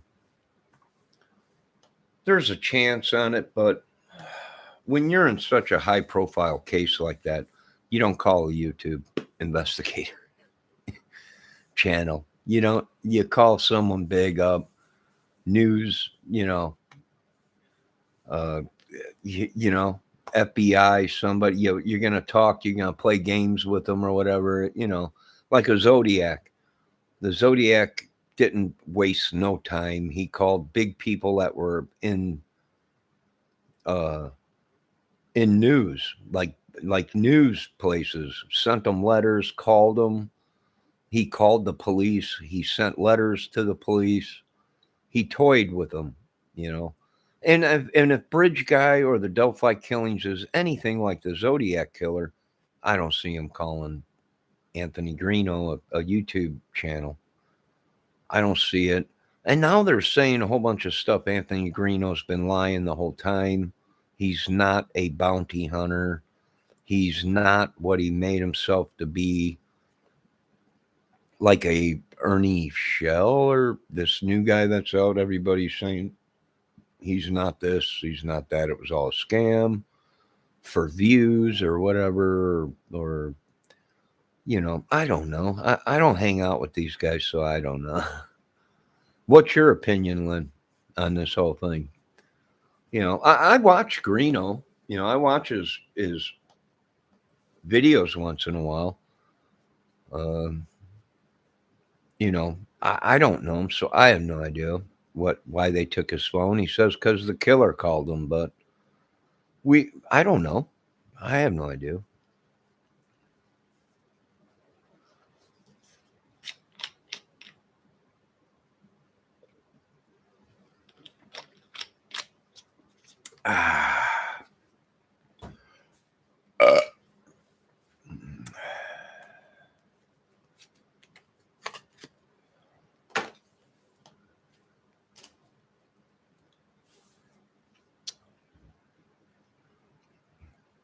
I tell people it's cases like that pays to be a good boy and to be a law-abiding citizen. You don't want to get wrapped up in any of that kind of crap with the kid. I mean, it's just unbelievable. It's unreal. And I do think it's time for them to do something with the bridge. It's just too dangerous for kids to be out there. And I don't like how these people are making videos luring people back out there to a place that is not secure. It don't have security. It don't have proper cameras. It don't have security guards walking around. And it's like they're trying to get people to come out there. It's almost like they're saying, we didn't get caught the first time, but come on out to Delphi to see the Delphi Bridge. And no, it's time to shut that bridge down. It's too dangerous for kids to be out there. Anyone, it's just too dangerous. They should, if they're going to keep it there, and if we need it to use to solve the case, to have the perps or whatever walk down the bridge so we can get their gate, we really don't need that. But if that's the case, then put a cage around it and railing up and cage it in so nobody can jump off of it to commit suicide, or no one could get pushed off of it, or no one trips and falls off the bridge. It's not safe.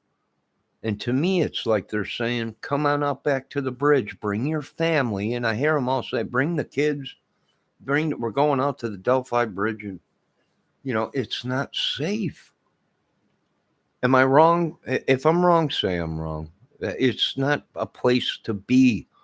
It's a crime scene. It's an ongoing crime case, and it's actually a crime scene that they've let people come in there and just trample all over. If there was any evidence left behind that the killer might have left dropped, that maybe he was in a certain area around there and only knew that he dropped it or whatever, surely it's gone now.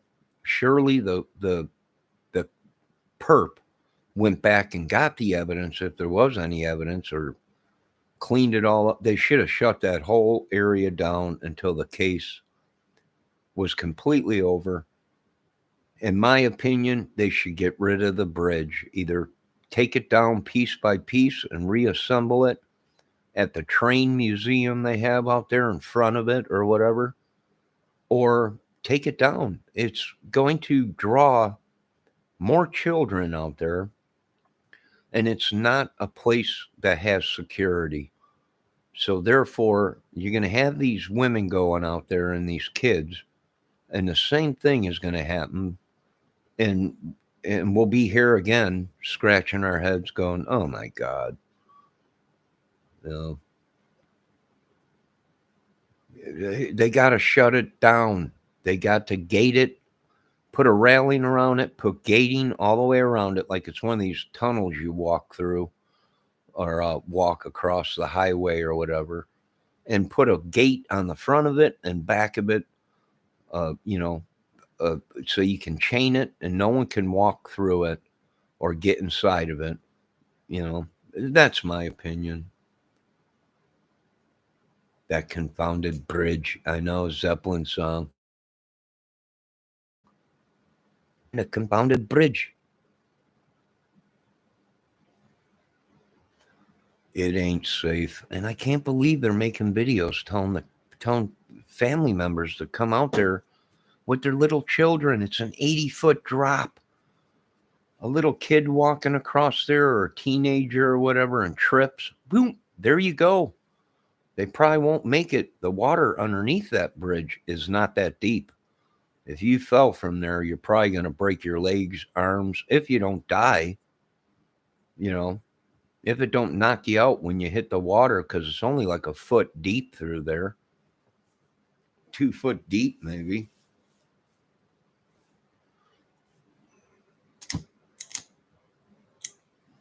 I don't know. Maybe I'm wrong.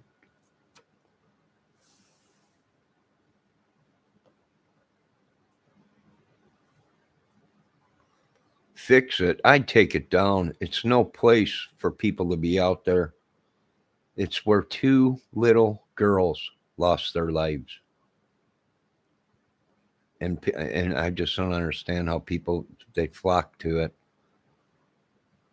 They're right back out there going, the bridge is open again. Come on out. We got away with murder the first time, so that's just what I see. That's what I see when I look at it. They should call it the River of Deceit out there.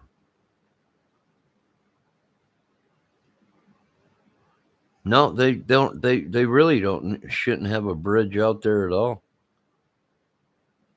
Take it out of there and let the wildlife grow back and let that river flow back or whatever, turn it back into nature or whatever.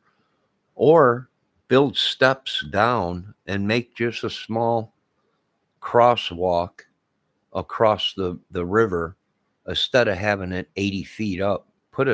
Dig down and put a stairs where they can walk down the stairs and then get onto a platform that goes across the river, and then a stairs going back up the other side. It don't need to be 80 feet off the ground. I'm telling you, it's going to be a lawsuit. It will. It'll be a lawsuit against the state or whoever owns that property out there. If someone falls off that bridge or gets hurt and they survive, I imagine there'll probably be a lawsuit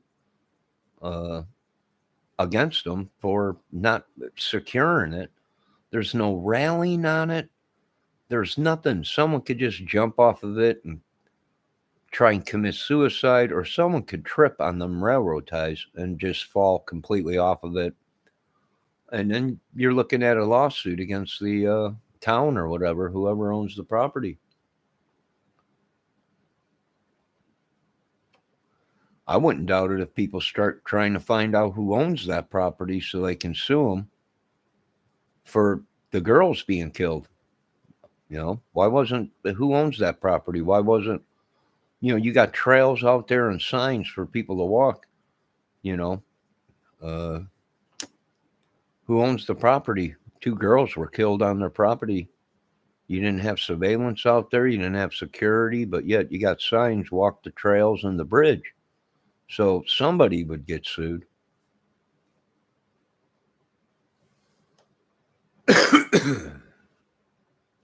My opinion, probably whoever's property it falls on.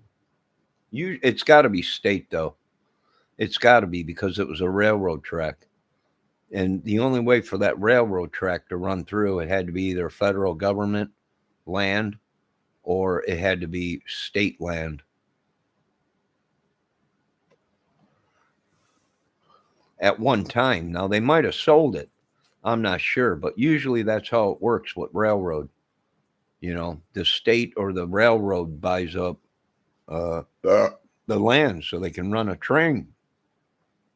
So they can run a train track through it. Somebody owns that property out there. And if nobody owns it, it's just free land. I'm going to go out there and stake claim. I'm going to take the bridge down and build a little house out there, and no one on this property no more.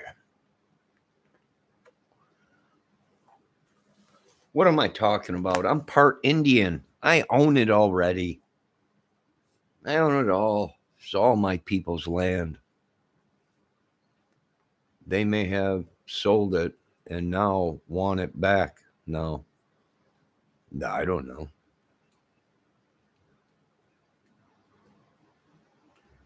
I don't know. It's sad, though. My heart bleeds for the family. My heart bleeds for the 2 little girls. But when it comes down facts to facts, they should have never dropped a 13-year-old and 14-year-old girl off there unsupervised. No security. No cameras out there. There ain't nothing around there but farm fields. I mean, really, guys, when you look at it, would I let my young 13-year-old daughter go out there by herself, unsupervised, without an adult, and a taser or a can of mace or something? No, I wouldn't. I wouldn't do it. Too dangerous. The world's too dangerous. Does that make sense to anybody? I mean, really, 13, 14-year-old young girl.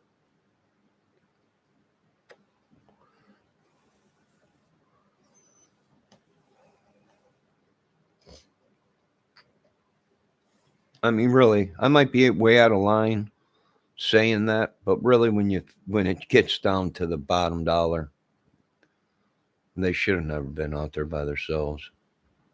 My opinion. Then again, I'll probably get harassed for that. Who knows?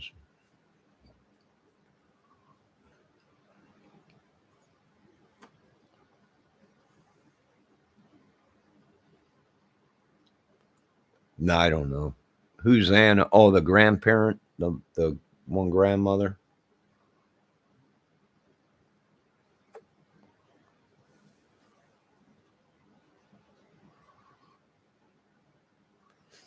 It is Indian sacred land out there. By rights, I probably can go down there and do a Indian old dance out there, bring rain to that area, flood that area, and then the bridge would come down, and then I would put a sign on that property on both sides of the thing saying this is sacred Indian ground, do not cross. And then there's nothing they could do. I'd put a teepee at both ends. Inside that teepee would be a canopy or a camera watching, and possibly maybe small arms. Just in case someone did decide to. Abby's mom said she was grounded for life. She didn't allow her on the bridge. I wouldn't doubt it. I wouldn't doubt it if Abby's mom would have grounded her for life.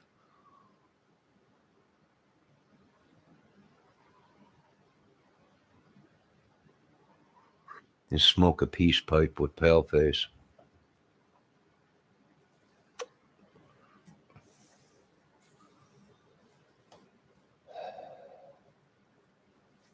I watch a lot of the native Indian stuff.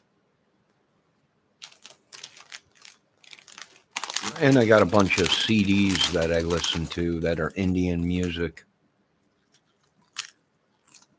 Native American Indian music.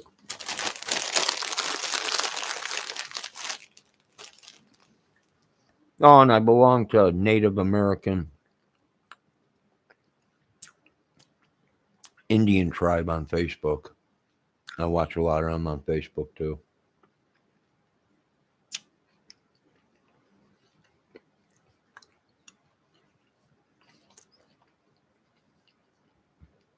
Do you know that they found one of the Sitting Bulls families is still alive? Yeah, the original Sitting Bull. Yeah. Looks just like them too. The big chief. The big.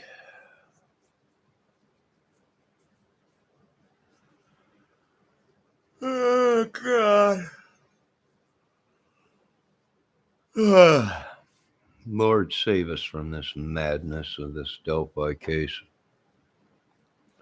And other cases. Summer Wells and... I've been watching a lot of these channels about Summer Wells. And everybody's talking about get a purple light and turn it on for summer. All right. So I got 2 of them, but nobody else I've seen. No one else I've seen's got one.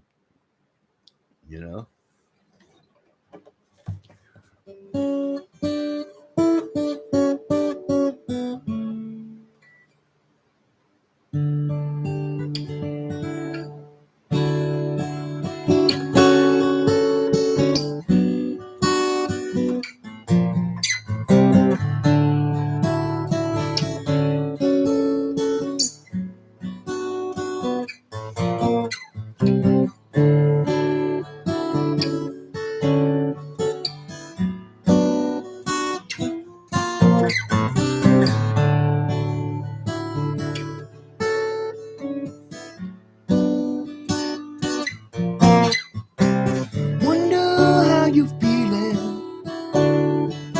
There's ringing in my ear. No one to relate to. Sad to see.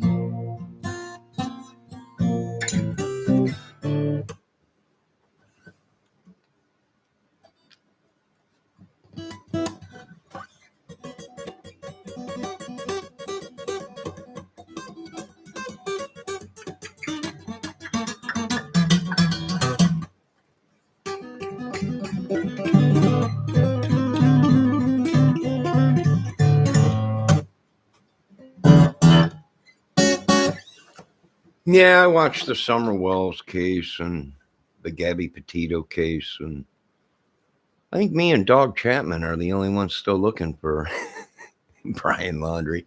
We'll get him. We got to go through every single one of you that look like him. You all better do something real quick because all you Brian Laundrie people. I think me and Chapman are the only ones left. He's still alive. That's right, dog.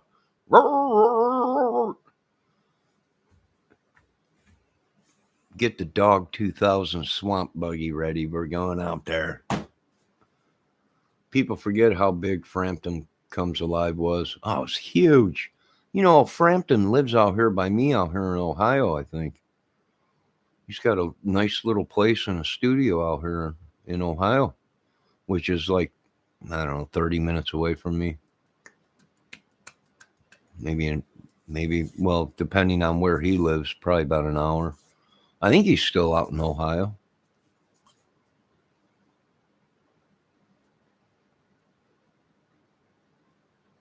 They haven't even said if Brian was Gabby's killer. Yeah, you know, we don't know about that. Brian could have also been a victim of the killer. We're not sure, but from what we're going with, they said it was Laundrie. So, therefore, we're looking for Brian Laundrie. And anyone that looks like him. Pretty much. It's sad that just me and Dog are the only ones that think that. Now, one day I'll hook up with the old dog and be out on that sandy beach, and I'll be running next to the dog down that beach, and they'll be like, it's the dog and that idiot from YouTube. What idiot? That idiot. Oh, him. Not that guy. Yep, him.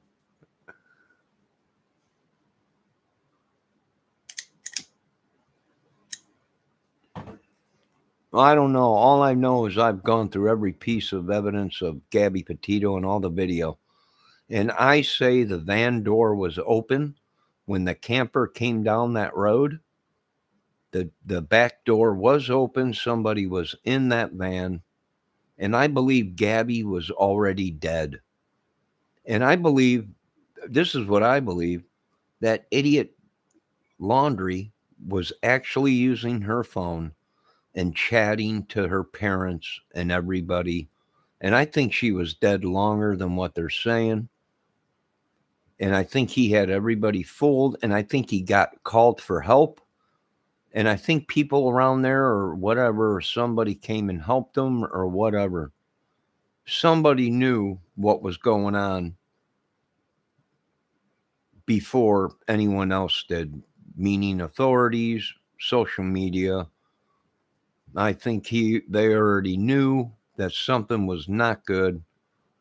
You know, I don't know. Is it a chance that Brian Laundrie didn't even do the killings, that it was a stand-in, meaning somebody went out there that looked like Brian Laundrie, killed Brian Laundrie and Gabby and the other girls that were around there. There was 8, 9 people, 10 people that were found in that area. Most of them were all girls with the same MOs as most of the rest of the girls and people that were out there. And then boot scoot boogied back to Florida with the van. You know, because there was witnesses now that are saying, well, it looked like Brian. We don't know if it was Brian. And then people saying, well, did you ever see this girl around there? Well, maybe once or twice. She usually stayed in the house. Yeah, that's called a hostage. You know. And then people saying, well, he had a whole bunch of burner phones, laptop, and, you know, loved the great outdoors and the mountains and everything like that. Yeah. You know, yeah, that sounds like a terrorist to me in the makings. We just spent 20 years over in the country looking for people in mountains that use burner phones and SIM cards.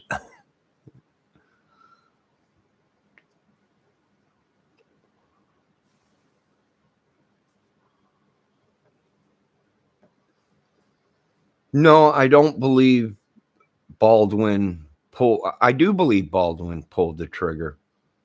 I do. But do I think it's Baldwin's fault? No. When you are on a movie set, that is up to the special effects guy, the armor guy, to handle the weapon, to make sure he gives you a prop gun that shoots nothing. It's just for certain shots. It's a gun, looks like a gun, but it don't shoot. It's not Baldwin's fault that they gave him a hot gun that was loaded, you know. Now, here's my other thing with Baldwin. A lot of people are saying, could he have done this? Could he have done that? He could have, but the bottom line is they probably handed him a hot weapon, and the blanks that were in it probably were mixed up. You know, when they make blanks, they make them at the same place where they make bullets. So it's been known in the past that live rounds get mixed up with blanks, and they actually think they're blanks, but they're real live rounds. So there's numerous things they should have did. For one, they should have checked it before they handed it to him that it wasn't a hot gun, meaning no bullets in it. And that's the bottom line. I mean, I've seen some people, well, do you think maybe Baldwin reloaded the weapon or whatever? Well, no, because they would have seen that. Somebody would have gave Baldwin the gun. They would have seen him take out whatever the blanks and put in real bullets. I don't think that's what was going on. Plus, they had a lot of weapons on site that people brought in that were shooting real live ammo, and it could have got mixed up with another gun. You know, I've seen people say, well, how many, was it a single round? Well, no, because it was a Western. So that means it was an old time Western, and they were using revolvers, which are 6-shot. There's 6 bullets in it. It's a revolver, old time 45 or whatever. So, do I think it's Baldwin's fault? No. Although Baldwin should have known, but he don't get paid to do that. He gets paid to act. If he's got to be the armor guy or the special effects guy, then you got to get paid more. But he's just an actor. They just say it. You're up on. It's your shot. It's time for you to do your scene. And they walk up to him. They give him a weapon. And that usually they'll tell him, hey, is this weapon, is it loaded, or is it just a blank, or is it a dummy round and it's not going to shoot at all, and it's just for looks? Somewhere something happened there, and they should have never had so many weapons on set.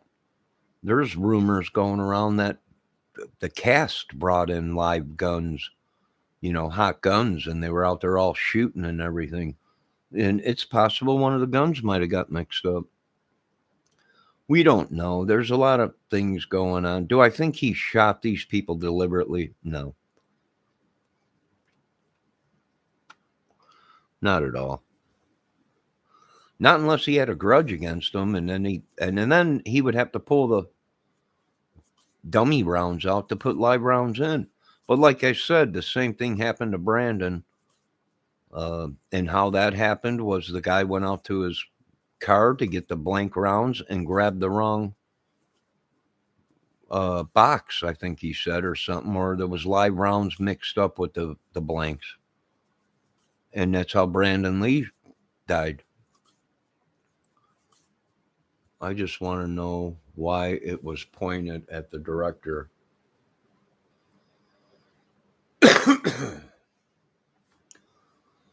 Lynn, I think they said because it was a straight on shot. They wanted to get it where the barrel was looking, you were looking right down the barrel of the gun. And there was but like I would have done it. If I was there, I would have said, no, nobody behind the camera. It's going to be a dummy round or whatever. And even if it's a dummy round, they still have a charge in it and enough to blow the wad of paper that's in there, even though it's a blank. And it's been known the wad of paper coming out of a bullet, and if you're close enough, it'll damage you. It'll hurt you, if not kill you, from fragments or whatever from the bullet. But they should have used a remote camera, meaning it's on rails and a motor, and it goes down that rail. And they can see what the perfect shot or whatever. They could have done that. They could have set a camera up and no one behind it and ran adapters off of it where they can see it. What they're seeing through that camera, they would be able to see on a screen off to the side of the shot, But for some reason they decided to put somebody behind the camera. Why? On a straight on shot like that. I don't know. I'm not, I don't know everything. I do watch a lot. I learn a lot. I wouldn't have done it that way. If that scene called for a straight on shot, they wanted to see the gun down the barrel, whatever, then I would have done it with an unarmed or an unmanned camera where he could have pointed the gun right at the camera, and if anything would have happened, nobody would have died. But I don't make billions anymore. No. Never, So I wouldn't have done it that way. But hey, I don't. I wasn't there, so, and I have no say so in anything. But if I was there, I would have said, too dangerous. How about we just set up a camera? We'll run optical off of it or whatever off to the side. We'll be able to see exactly what we've seen if somebody was behind the camera, and we'll do it that way. Then you get a good shot right down the barrel. And even if a paper comes out of it, it's going to hit the camera and nobody else or whatever.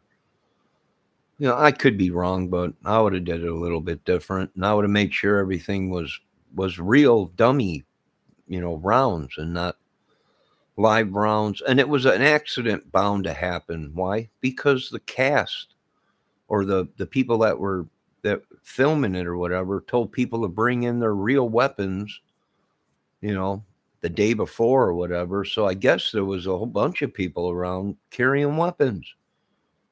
It probably was an accident just waiting to get happen. Maybe somebody brought out one of their old Colt 45 6 rounds and it got mixed up with the real, the dummy gun got mixed up with the real one. So the director ends up being sacrificed for rating with an interview with Stephanopoulos. The movie network becomes reality. No, well, it should have been, Lynn says it should have been in his pocket, right? Until he needed to use. Oh no, they did the shot. They were doing the scene. That's when it happened. He cocked the gun back and they were trying to get where the director wanted the gun to be pointed. And they were just getting ready for the scene, setting up the camera and everything, getting ready to do the scene. And his thumb slipped off the hammer and the firing pin ignited the bullet. And boom, there it went. Sent it down range. And what people don't realize is if you're real close to a gun that just has a blank in it, it can kill you. The concussion from the bullet coming out of the barrel, if you're close enough to that barrel, it will do damage to you, even if it's a paper wad. I don't know who's at fault in it. It should have been ran a lot better. They should have did a lot of things this way, that way, but they didn't. And you think they would learn because we've lost other people that way in movies. Brandon Lee wasn't the only one that died. There was numerous people that thought they were using a blanks, dummy rounds of, and it happened to be live rounds.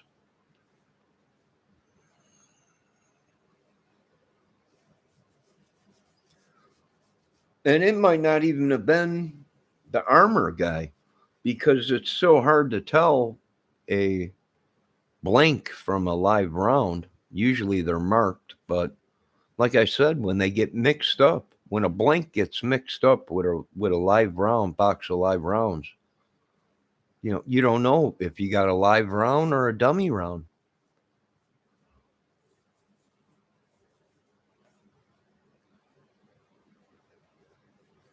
Yeah, Baldwin has had a lot of trouble for a long time, Bendejo. He's always at war with somebody. They say really grumpy, but he's funnier than heck on SNL and all that. But I don't know. He's been having trouble for a while. Yeah, they should have used sound effects or whatever, a cap gun, just to be safe when you're up close, that close to somebody doing a scene. You know, it's a movie corporation. I think they got money to go ahead and spend and get a CGI system to put it, CGI software to make it look like the gun made a, shot or whatever, made a sound. Even they can even put in barrel flash and all that. The bullet is too small and fast to see it.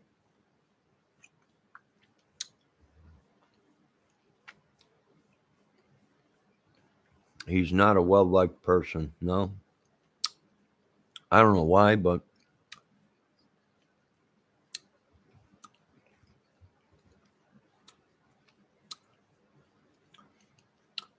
lately I've been hearing a lot of bad things about all the Baldwins. I guess the small, shorter one has some kind of, he's in a cult or a church or something, some running it or something. I don't know.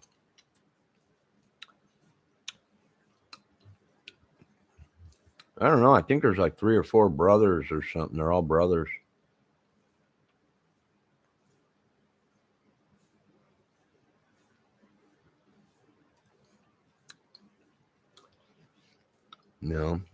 I don't know. I used to, I watch them all the time. The Baldwins, Alec Baldwin when he was on Saturday Night Live and everything. Sweaty balls and all that. This year, ladies, you're going to have to try my sweaty balls. They sound great. They sure do. All the ladies love my sweaty balls. I was on the ground, man. That was hilarious. But, I don't know.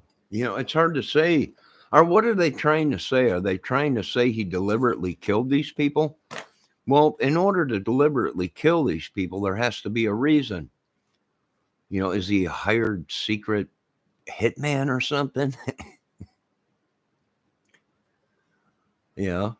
I mean, I've seen some videos. Did Baldwin deliberately do this? Well, that's up to the investigators to look at. They'll talk to the armory guy or the person that was in charge of special effects or weapons or whatever on the set. Are you sure it was a dummy round? When I handed the gun to him, it was a dummy round. Someone must have changed it or switched the guns. That's up to the investigators to find out. I don't think. Why would he deliberately kill somebody? He would have had to have a grudge against either the director or the woman that was filming it. A direct grudge against them to want to kill him. Then again, I've seen people out there saying, well, he was just doing it because he can. He's Alec Baldwin, like Mr. Trump. I can go out into the street and shoot somebody in the head and they wouldn't even care.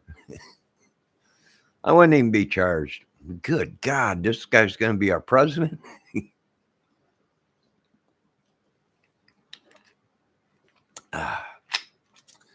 Maybe Alec Baldwin thought he was bigger than Trump. There ain't nobody bigger than Trump.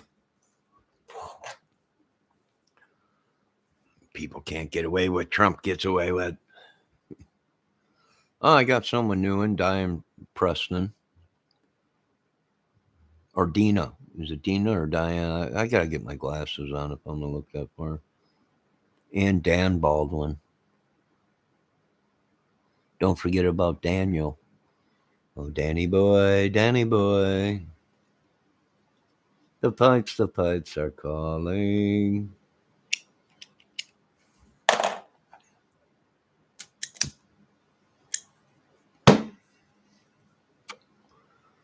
So a lot going on with all these crime chase channels, and then COVID coming back, the weather changing, and that's just what we need. It was an Alec Baldwin incident.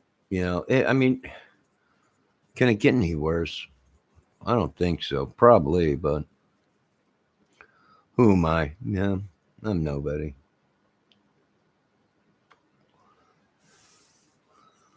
So, Bendejo, what did you think of that Blair White?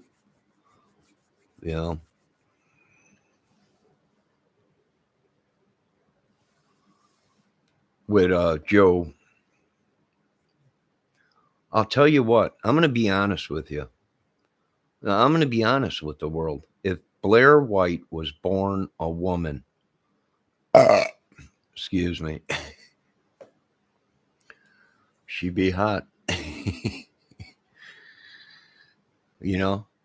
I'm just being serious. If I didn't know Blair White was a man and I met her somewhere in a bar and she didn't have equipment, and she was just a real woman, I'd have been all over. She is pretty smart. Well, he is pretty smart. Really, it's a he, but sometimes she wants to be he, and sometimes she wants to be a she. I tell her when she comes in here, you be whatever you want today. Whatever you want. You're always welcome here. But, oh, yeah, if I, people ask, would you do her? Oh, I would have done her if she was a real woman. Oh, sure, she's hot. But see, I knew she was a man because she told me that when she came into my channel, that she was having a change or whatever. And I was like, oh, I didn't believe her at first. And then she said, go to this, Google my name. And I Googled the name. And a beautiful woman popped up. And I said, this is a beautiful woman. And she said, that's me. And I said, that's not you because you said you were a man and you're becoming a woman. The photo I'm looking at, I don't see no penis. And she started laughing. And I was like, what's fun? This is a woman I'm looking at. This ain't a man. I don't see no penis anywhere. I see big boobs, beautiful girl, and a vagina area. And she said she taped it up.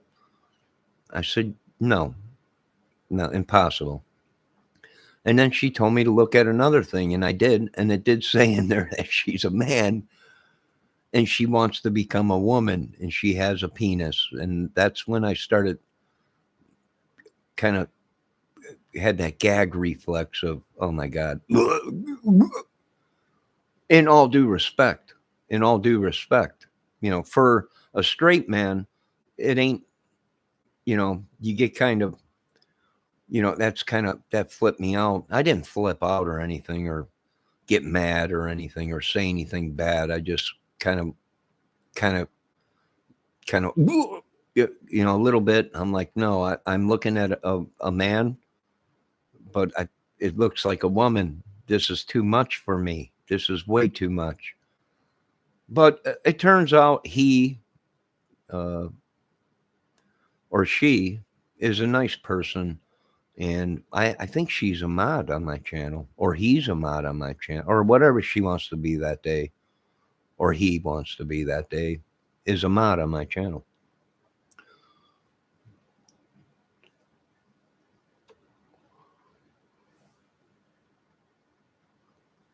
If I call her a he, she will send goons. No, she told me it's okay. I can call her Stephen Scott or Blair White. She did say she wanted to be called Blair White now, because I asked her the other day when she came in here, do you want to be called when we're talking, do you want to be called Stephen Scott, or do you want to be Miss White, whatever, She said, hey, you can call me either one. She supposedly liked me and said I was cool, but Bendejo's saying that she's going to send goons after me. I'm like, but what? I didn't. She was even laughing when I told her, I'm sorry, but I'm a straight man, and I didn't know, I thought you were a woman, but you told me you were a man, and I wasn't believing that was her in the bikini that I was looking at. I was like, meow, this can't be you, because this is a she. But I don't know. Miss Jackson, if you're nasty. It's Miss White. Miss White, if you're nasty.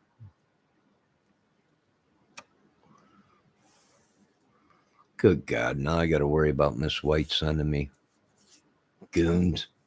Bendejo sends a goon after me every day.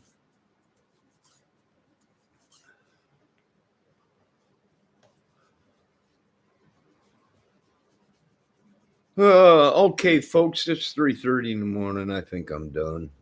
Thanks for everyone for stopping in. And Bendejo, if you talk to Miss Blair White, her name is, I think, or Stephen Scott, she's allowed on my channel. Or he, whatever she's,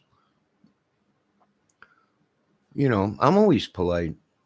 I ask first, what do you want to be called today? Is it Stephen, or do you want me to call you Blair? And the other day she popped in and she said, I want to be called, you can call me Miss White now. So, whatever she wants. I get along with people. It don't bother me.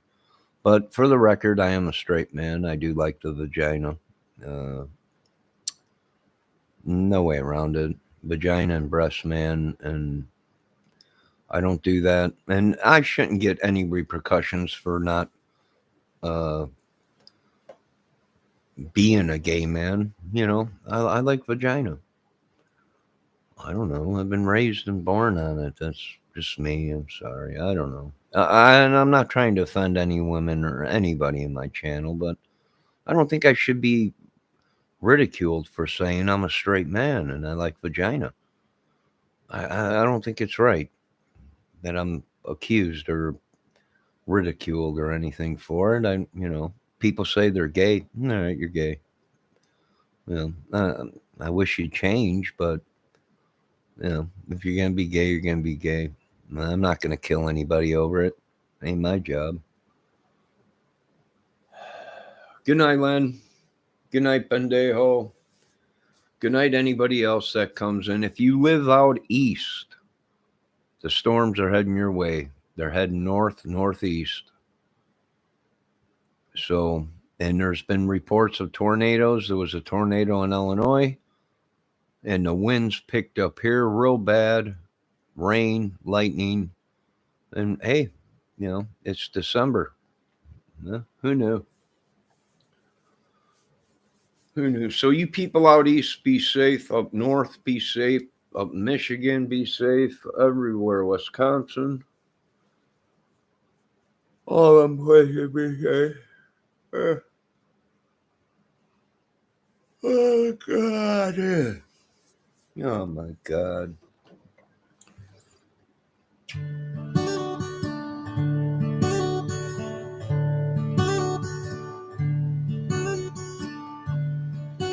People used to think.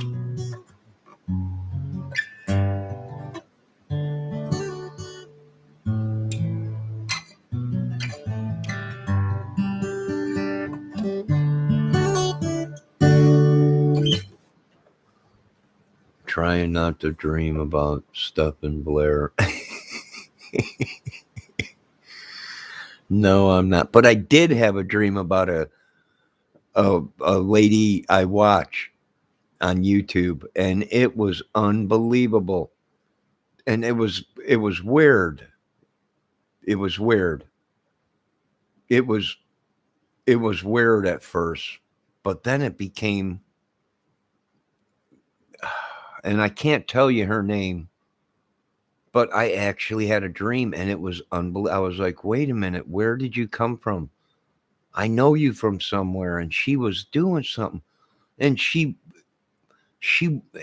walked up to a concrete, it was like cinder block wall or something, and she was tapping on the wall. And then I was like, what is going on? And then it became, I don't know, it was, I don't know, she came to me in a dream. I don't know.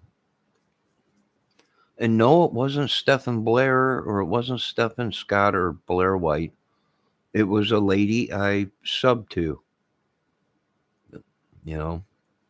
younger woman. I think she's 25 or whatever, but I don't know why.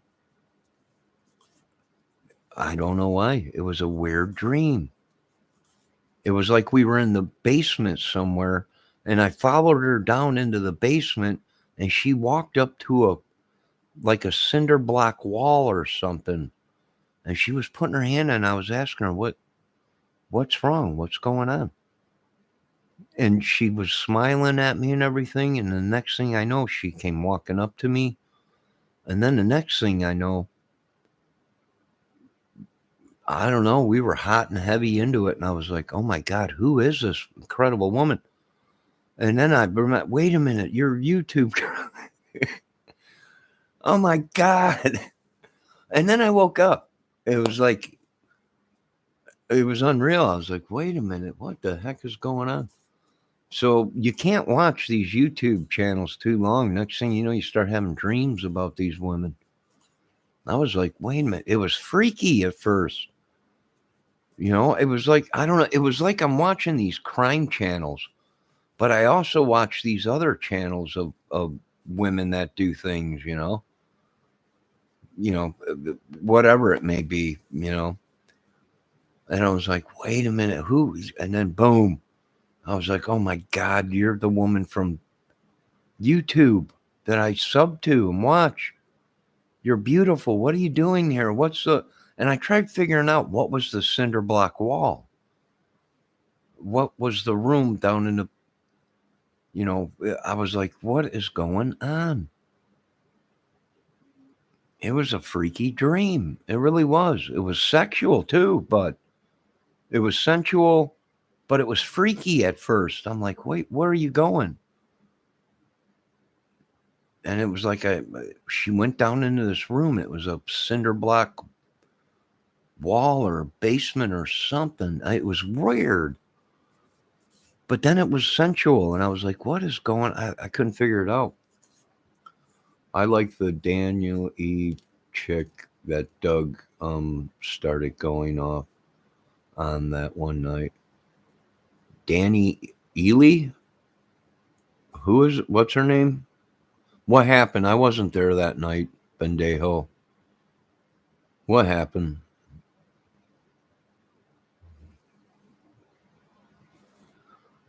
Is it Ellie? ELLE? Danny? I like that Danny Ely chick that Doug no thanks investigators, are you talking about? Started going off on. Oh, you like her? I like that Danny. I haven't seen her. What she look like? I don't know. I wasn't there that night, Bendejo. What happened? What'd he go off on her for? He's been going off on a lot of people lately, huh? He probably needs a vacation or something from all these crime channels. They'll drive you absolutely batty. You were in the chat when he was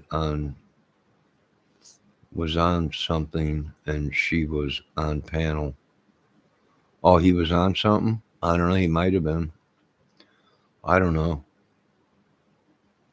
I'm trying to figure out what chick you're talking about. He's got a lot of people that goes up on his panel. I know Josh is always on his panel, and I don't know. Did I miss it? What episode is it, Bendejo? I'll check it out. I might have missed it. Sometimes I go into these people's chats, but I'll go in and say hi, and then I leave the chat and I go to another channel. Sometimes I'm watching 3, 4, 5 channels at once, jumping in between each one of them. You'd have to let me know Was she a special guest or something, or I don't know. I missed it.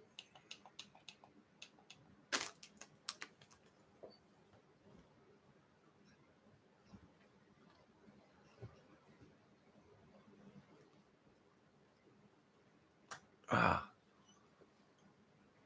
Anyways, I think I'm done here, boys. Lynn, everybody, good night. Thanks a lot, Bendejo. Ladies, gentlemen, everybody. Oh. Ah. Oh, crap. All this rain and dampness, my back is killing me. I need to turn on the heater and take some of this dampness out or something. Where's that old... Uh-oh. What happened to my arthritis hot or whatever? There it is. Let me try putting some of this. I finished all the homework. Bendejo, what the heck are you talking about? Oh, your kids' homework? About time, Bendejo.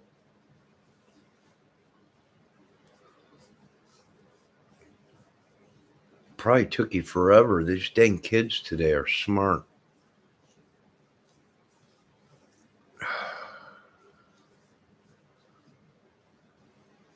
This weather is horrible for my throat and my back.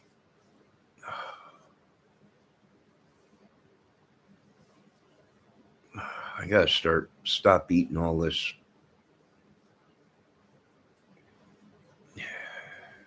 junk at night. Oh, good God. What's tomorrow? Oh, wait, tomorrow's Saturday, ain't it? I keep thinking it's the middle of the week.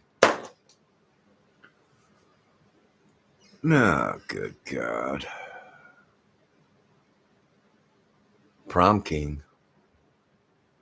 I think I might be prom king. What do you mean, prom king? How can you be prom king? You're not in high school. Are you in high school? How old are you, Bendejo? My God, it's probably some kid. Wait a minute, you said you had to do your daughter's homework, so that must mean you're older. Are you still in high school and you got a daughter already? Prom king? Fill me in on this whole thing. You know, I went to high school, I went to dances and everything. Do I know, did you go to my high school and you're the prom king of my high school? Because I know who the prom king of my high school was. I was prom prince or whatever they called it.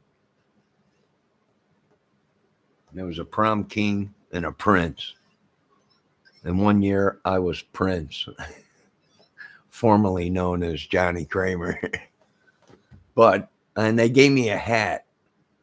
The king had a crown and I was the prince. So I had this pointy jester hat that they gave me to wear.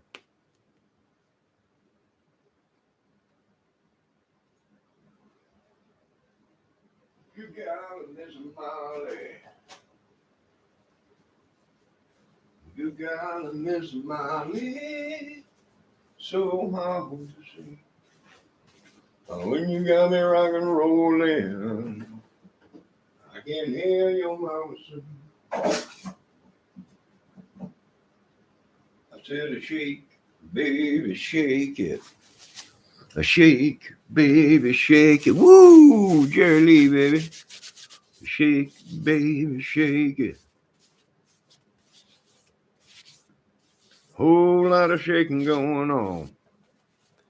I want to give a shout out to the man, the myth, the legend, Jerry Lee Lewis. He's still alive, Great balls of fire, baby.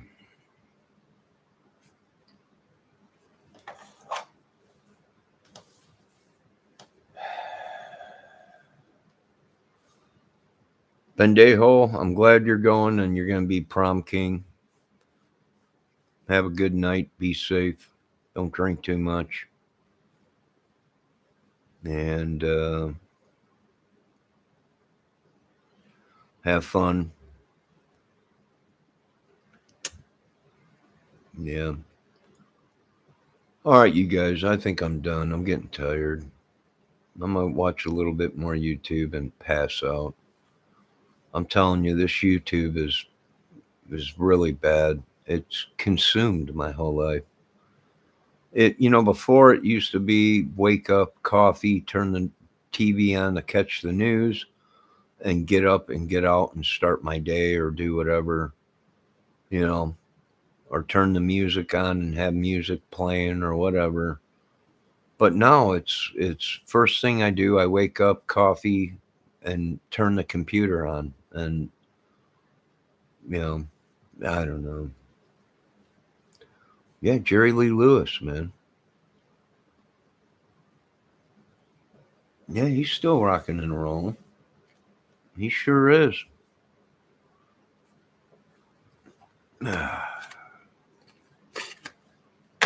He sure is.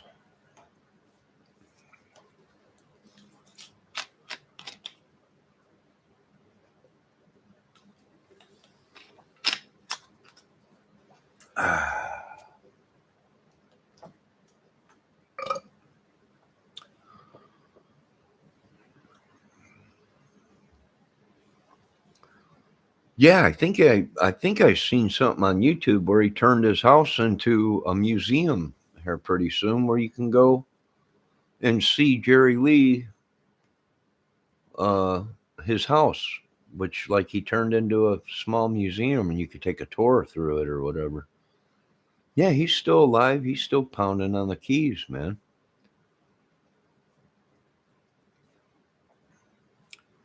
You know, he's Jerry Lee Lewis was one heck of a piano player and songwriter. No doubt about it. Everybody thought, oh, Little Richard and all that. Yeah, Little Richard was good, but boy, when Jerry Lee came out, it was wow, man.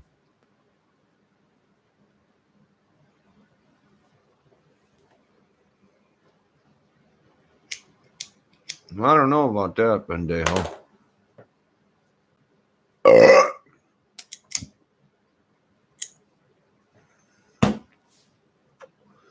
I think he's married.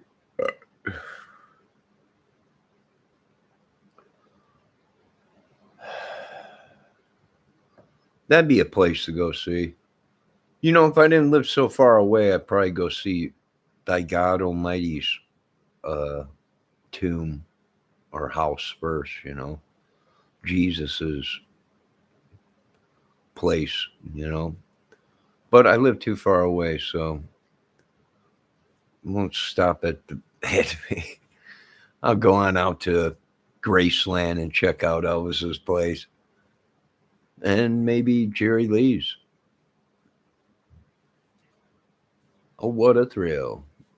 Goodness gracious. Great balls of fire, baby.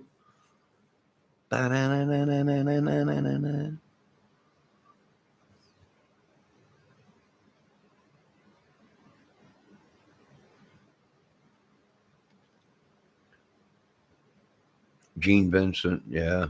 He was an actor back in the day, I think. Jan Vincent, I think his name was.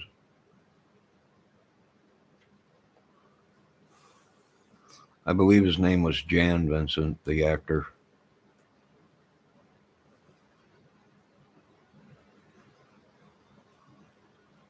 Oh, good God.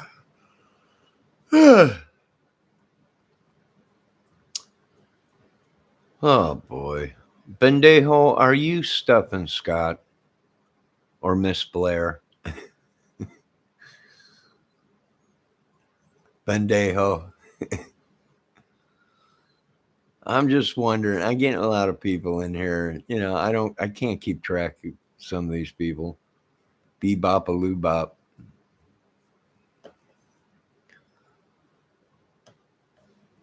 Oh,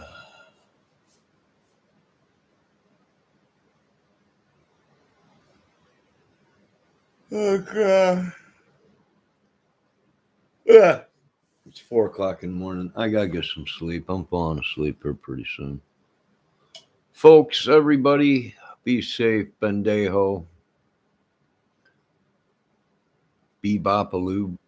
Bebopaloo, you fool. Now I'm a fool.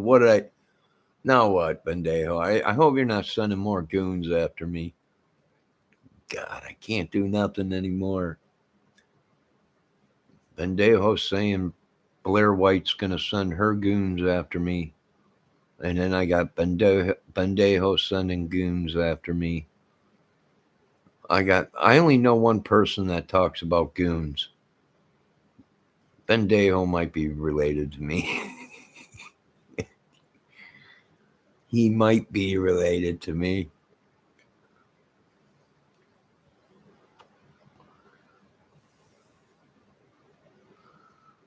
I doubt it though, but I don't know.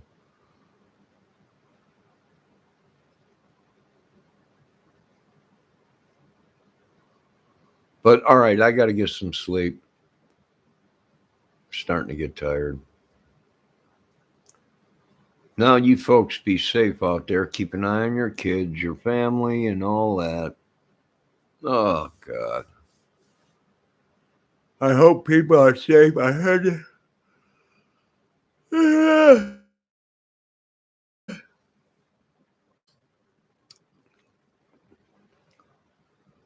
How can you be my long lost son at 59 when I'm only 52?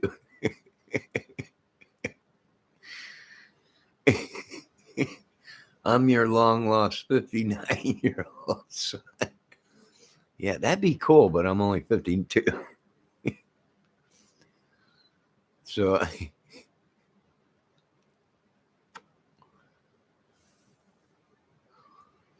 I hope everybody is safe in Illinois. They did have a bunch of people trapped inside the Amazon building in Illinois from a tornado. So I'll probably check on that before I go to bed to see if everybody's okay. And you know what? They say nighttime tornadoes are the worst because you really can't see them. And we're relying on radar, which a lot of people don't wake up. You know, a lot of people don't have weather radio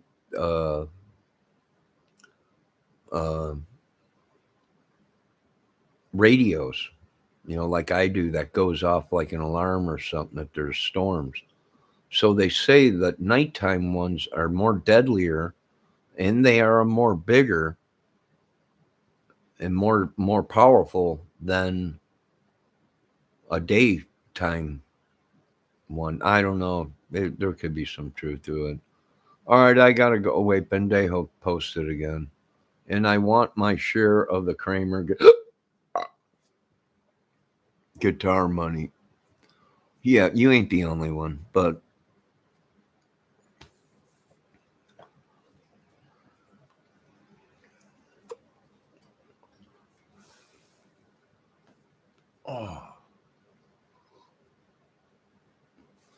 I don't live off a Kramer guitar. If I did, I'd be rich, but I ain't. So, you know, I had to work for a living, just like everybody else. That's why I'm in the shape I'm in.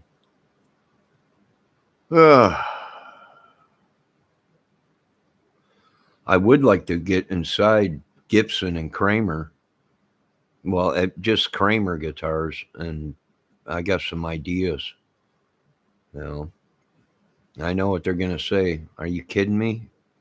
You want us to make that guitar for how much? $400. Neck through.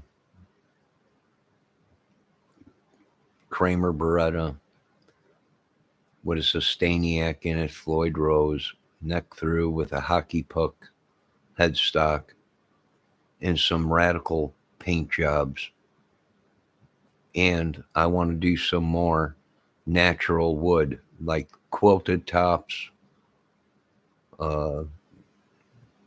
flame maple tops and stuff, sunburst and transparent colors or whatever through the wood. I'm a wood, the wood. Not. I know that sounded bad, but I'm a guy that likes variations of figured wood, bird's eye, stuff like that. Man, is just unreal. Uh, I like the abalone, the mother pearl inlays, and the bindings, and all the stuff. I got some ideas. If Kramer Guitar called me and said, "You want to come in and design a guitar?" Sure. Are you kidding me? Heck yeah. Heck yeah. Sure I would. I do know. I do like the new SM1, and I like the new Kramer that's out, the Illusionist. It's called, with the wicked paint job on it that looks like it's one of Zakk Wylde's uh, guitars. It's got that radical paint job on it where it's like memorizing. I like that one. That one's cool. I like the polka dotted one. They got that Buddy Guy had that guitar with polka dots, and also Randy Rhodes. So they got that, you know, the SM1. I also like the Assault, the Berettas and the. But it's time to do some changes. Time to blow some people's minds with the way the inflation is right now. Give them big money. Give them a great guitar, and and it would have to have stainless steel frets in it.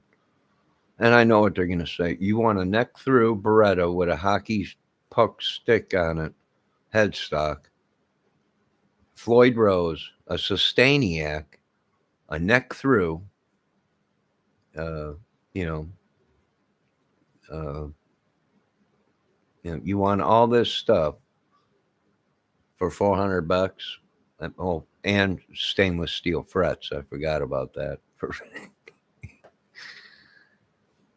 All right, raise it to $450, brand new. You know what they say? Get them out of here. Yeah, security. No, I don't know. Why not? They already have the Beretta, but it's not neck through. And it don't have a Sustainiac. It's time for Kramer to put a Sustainiac in their guitar. I'd get it, especially if it had a Floyd Rose on it.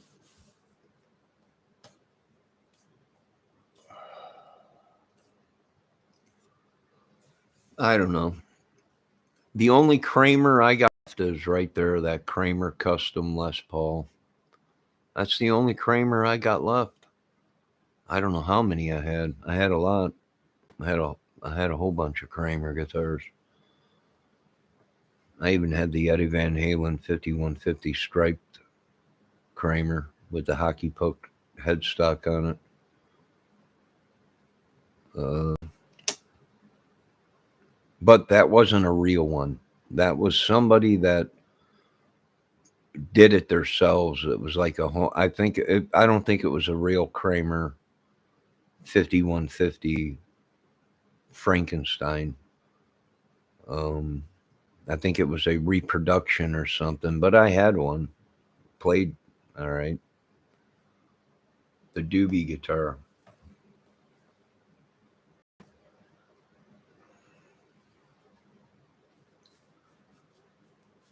Oh, good God.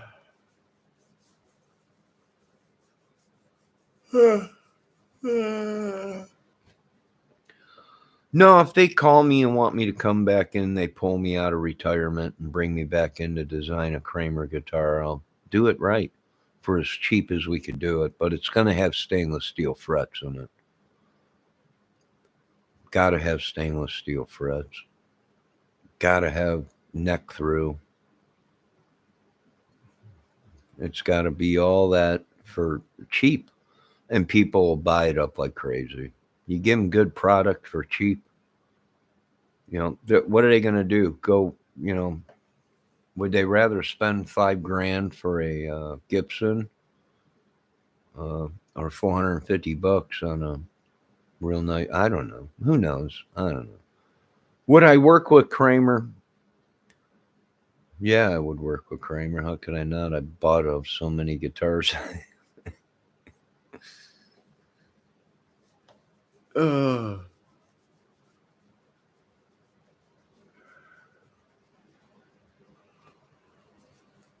No, bad day, huh? Yeah. I never got it down.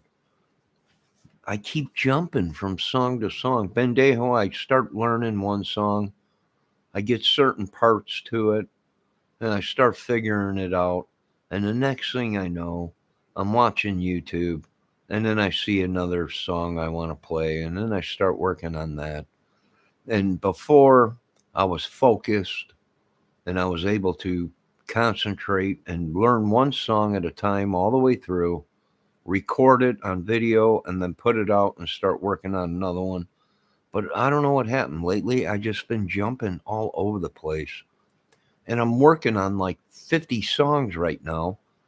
And I only got certain parts of it and halfway through some of these songs. And then I don't finish them. I jump to something else. So something is distracting me, throwing me off. And I need to get back into another way.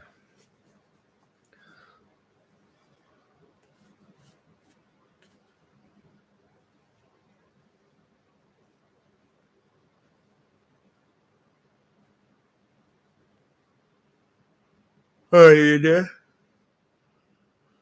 Now you can play it all the way through. Cool. Cool. At least somebody's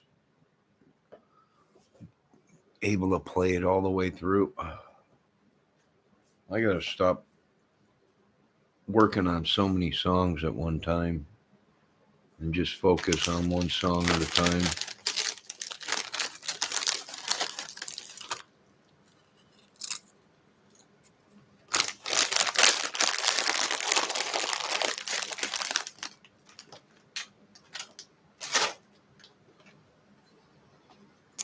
All right, I'm going to bed.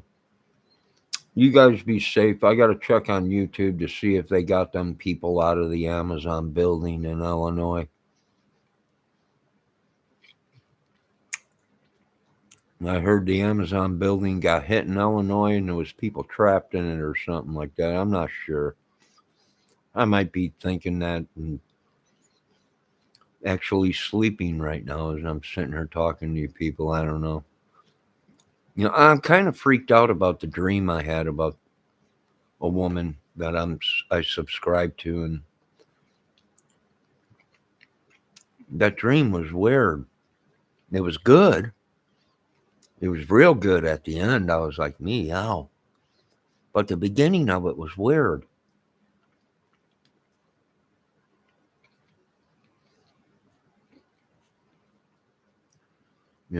So I don't know.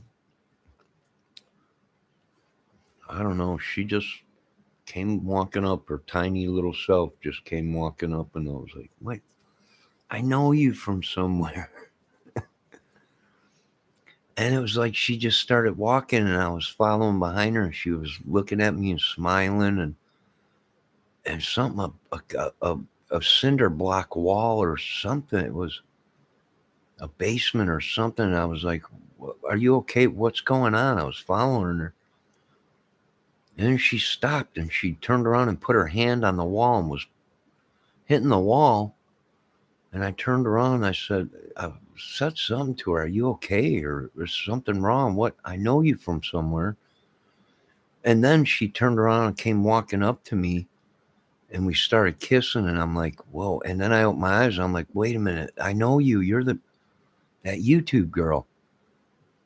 And then it got steamy, and I was like, oh man, she's beautiful, and is everything okay? And then I woke up. My baloney was hard. It's like, wow, that was what. Yeah, I only had dreams like that with a girl I was in love with. Where you ever been so much in love with a woman, you're sleeping next to her and you see her every day, but when you're sleeping, you're having dreams that you guys, that me and her are hot and heavy and everything. And I would wake up and I'd be like, why am I dreaming about her? And she's laying right here next to me. I used to have them dreams about girls I was really in love with. Wouldn't dream about other girls or, fantasy dreams or nothing. It was the girl I was in love with that was sleeping right next to me.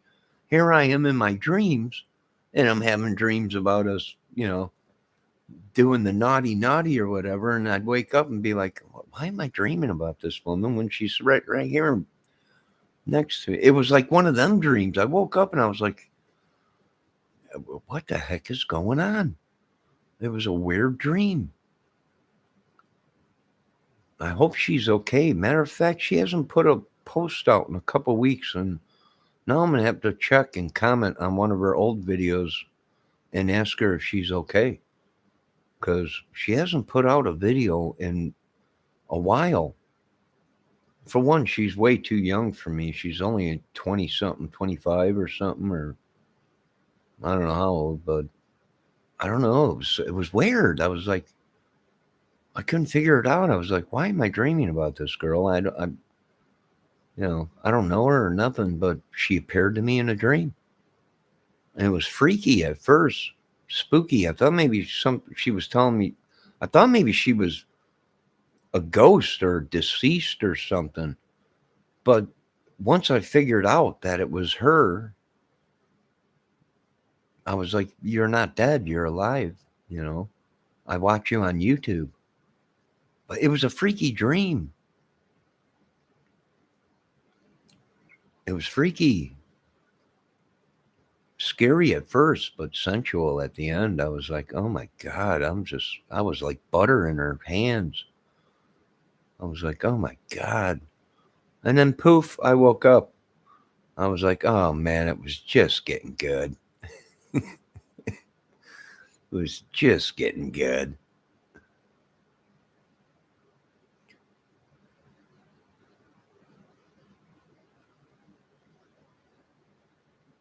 Great. Change the sheets for Chris' sakes. Chris? No, it wasn't a dude. It was a woman. It was a woman.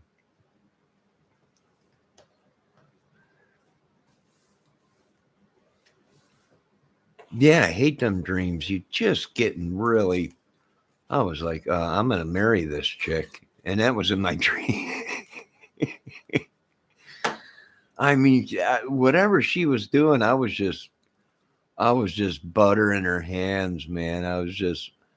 I'm like, I was thinking in my dream, if I make it out of this dream, I'm going to marry this chick. But then I woke up. I was like, what the heck? Dang it. Oh, God. And it's them. I've never had a dream like that. I've only had a dream like that with a woman that I was in love with. I used to have dreams like that with her, and she'd be laying right next to me, and I'd see her every day. You think I'd be off dreaming about Pamela Anderson or somebody or one of these, but no, that's what my dreams consist of, is the woman I was in love with. Good God. Nah, what do you do? I don't know. It's a crazy dream. All right, you guys have a good night. Be safe. Keep an eye on them storms. They're heading west or east, northeast, up and over towards the east, up north. Be safe. I hope everybody's safe. Oh, boy.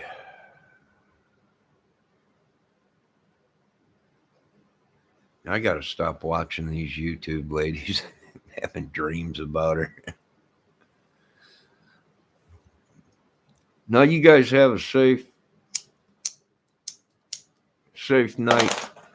No, not good morning. I'm going to bed for a couple hours.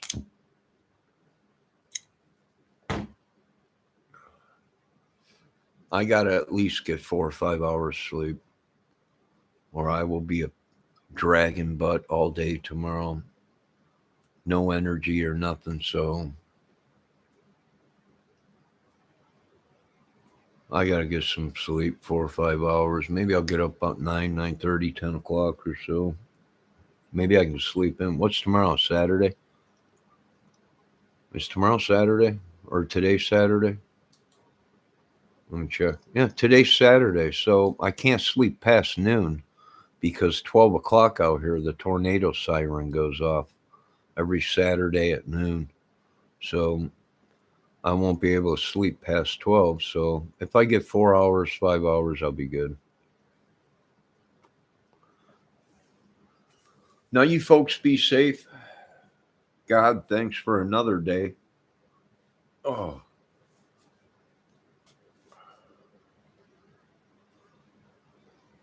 Be safe. I'll talk to you guys later. Bendejo,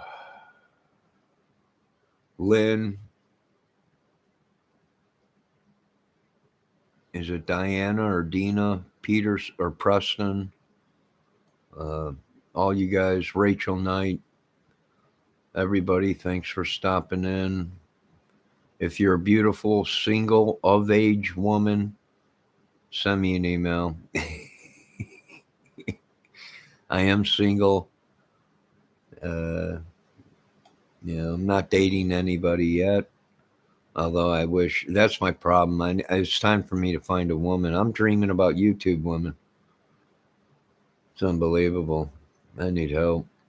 So thank everybody for stopping in. Bendejo, as always. I'll talk to you later. Be safe. Get some sleep. Thanks a lot for stopping in. Talk to you guys later.